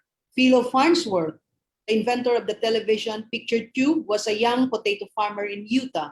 Henry Ford never liked farm work. He left his father's farm at age 16 to seek his own and satisfy his curiosity. The rest, of course, is history. Science Nuggets Volume 1 would also present other pieces of valuable information, as its name suggests, nuggets of wisdom that would explain genes and the genetic code, the Human Genome Project, and advance in stem cell research, among others. Science Nuggets Volume 2 differs from Volume 1 in a sense that the former focus on the critical and present concerns such as energy, food, human population, agriculture, and cutting-edge applications such as nanotechnology, hydrogen-based energy sources, and nuclear energy. Some of the more interesting parts of the book were these. At the turn of the 20th century, it was believed that most of that which can be discovered in physics had already been explained. The principle of mechanics, electricity, magnetism, and thermodynamics had been carefully laid out, verified, and confirmed. However, the new century will prove to be more exciting as new ideas and discoveries by prominent names such as Einstein, Edwin Hubble, Arno Penzias, Robert Wilson and Stephen Hawking would continuously headline the news. We have never seen an explosion of knowledge in cosmology until this century. Cutting-edge applications such as nanotechnology, the study and engineering of matter at the atomic and molecular state, products of research of the very small. Sustainable energy sources such as fuel cell from hydrogen is very promising. After all, hydrogen is the most abundant element in the universe. It was the first element that was formed as the universe cooled off after the Big Bang. It is the power source of our sun and all the stars. But of course, you all know that. The books, Nuggets, Science Nuggets 1 and 2 show that science is a dynamic forum of theories and ideas, and that persons who excelled in the sciences are but ordinary persons gifted with strong vision, passion, and conviction. The books also highlighted the importance of recognizing differences in opinions, but at the same time, respecting the value of discovery and research. They underscore the significance of the scientific process in finding a way for a sustainable solution to human problems. Needless to say, these books are rich resources for students enrolled in the discipline and the different teacher education institutions, and for our science teachers, which they can use to teach the concepts mentioned. Congratulations to Dr. Ricardo Lantican for accurately portraying the human side of scientists and for emphasizing that we all can be one. Good afternoon, everyone. Thank you very much, Director Andaya. Digital copies of the books by National Scientist Ricardo Lantican are now available for free download at the DOST-Philippines website. If you want to contribute to the publication program of NAST, please buy your copy from Amazon Kindle. It costs only $9.99. Either way, enjoy the convenience of reading these books using the free Kindle app. We acknowledge the support of Professor Vic Calag and students of UP Mindanao and Mapua Institute of Technology in the file conversion work that made this activity possible. Thank you and enjoy your lunch, everyone.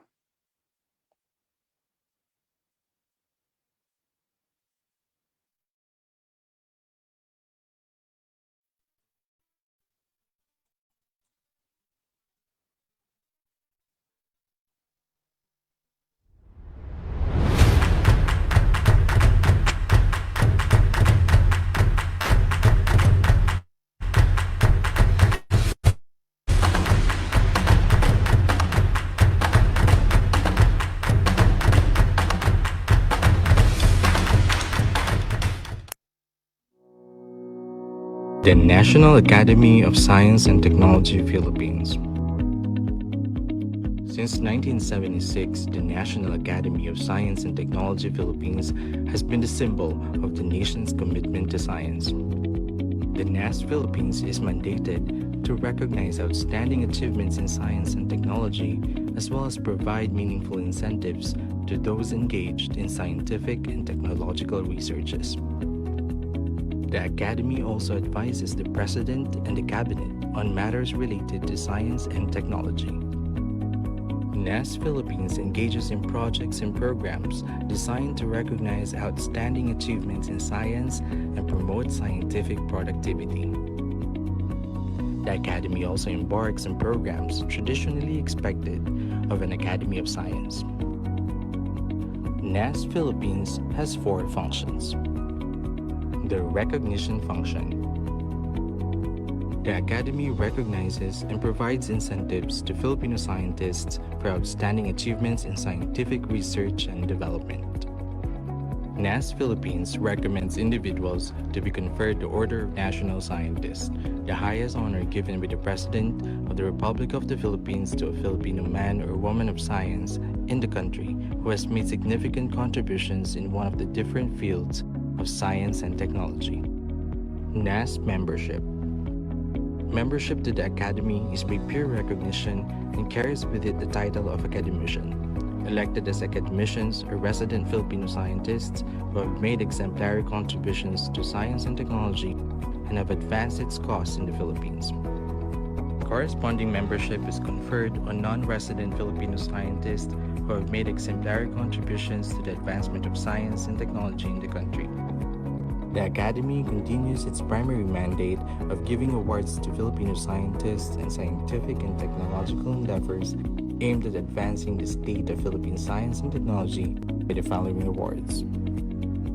NAST Awards: Outstanding Young Scientist, Outstanding Book or Monograph Awards, Outstanding Scientific Paper Awards, NAST Award for Outstanding Research in Tropical Medicine, NAST Environmental Science Award, NAST Talent Search for Young Scientists, Dr. Emiliano T. de Ocampo Visionary Awards for Medical Research, DOST Awards or NSTW Awards, Outstanding Research and Development Award or the Eduardo A. Casumbing Medal for Basic Research and Julian A. Banzon Medal for Applied Research, Outstanding Technology Commercialization Award or the Gregorio Y. Zara Medal, Outstanding Science Administrator Award or the Dioscoro L. Umali Medal, Magsaysay Future Engineers or Technologist Award, DOST International Publication Award, DOST Granted Patent Utility Model Award. Activities under Recognition Function. NAST Lecture Series. The activity aims to promote science and technology and bring our scientists closer to the grassroots. NAST Symposium for the Youth. The activity aims to promote science and technology and to bring our scientists closer to the youth. Research Upgrading and Performance Evaluation. A series of capability building workshops that aims to help researchers to conduct research projects and produce R&D outputs. The second function is the advisory function. Through its advisory activities, NAST has been able to bring science and technology closer to the lives of the Filipino people. Activities such as legislative and information fora, roundtable discussions, conferences, with topics about biotechnology, genetic engineering, research performance evaluation, manufacturing, intellectual property rights, information and communications technology, among others. The main activity of the advisory function is the annual scientific meeting. The function also conducts annual regional scientific meetings in Luzon, Visayas, and Mindanao. Speakers Bureau is a program under the advisory and advocacy functions of NAST Philippines. This activity aims to gather and bring experts in various fields to lend their expertise to academic institutions or any interested organizations who are in need of speakers and resource persons on any science-related issues. Scientific Linkages Function. NAST's commitment to international and national linkages are aimed at promoting collaborative efforts among Filipino scientists and between Filipino and foreign scientists, promoting and encouraging scientific cooperation through Scientist Exchange Visit Program under the Memorandum of Agreement between NAST and the Foreign Science Academy.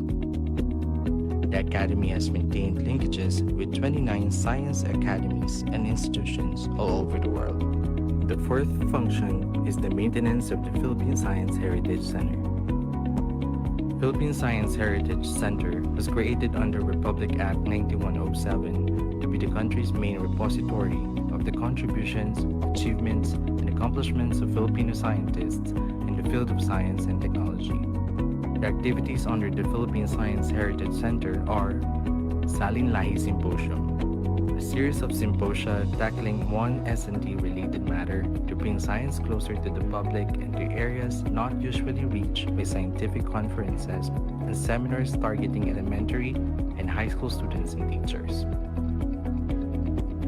Meet Your Scientist, a monthly seminar that aims to promote the achievements and contributions of Filipino scientists and increase awareness and appreciation of students on science-related degrees and inspire them to pursue careers in these fields. The NAST Philippines is also in charge of the scientific career system. Scientific career system is a system of recruitment, career progression, recognition, reward, and attraction of scientists in the public service. DOST Philippines envisions itself as an academy of recognized experts that serves as principal advisor to the nation in science, technology, and innovation, contributing to national development. Together, let's work hand in hand towards a progressive Philippines anchored in science.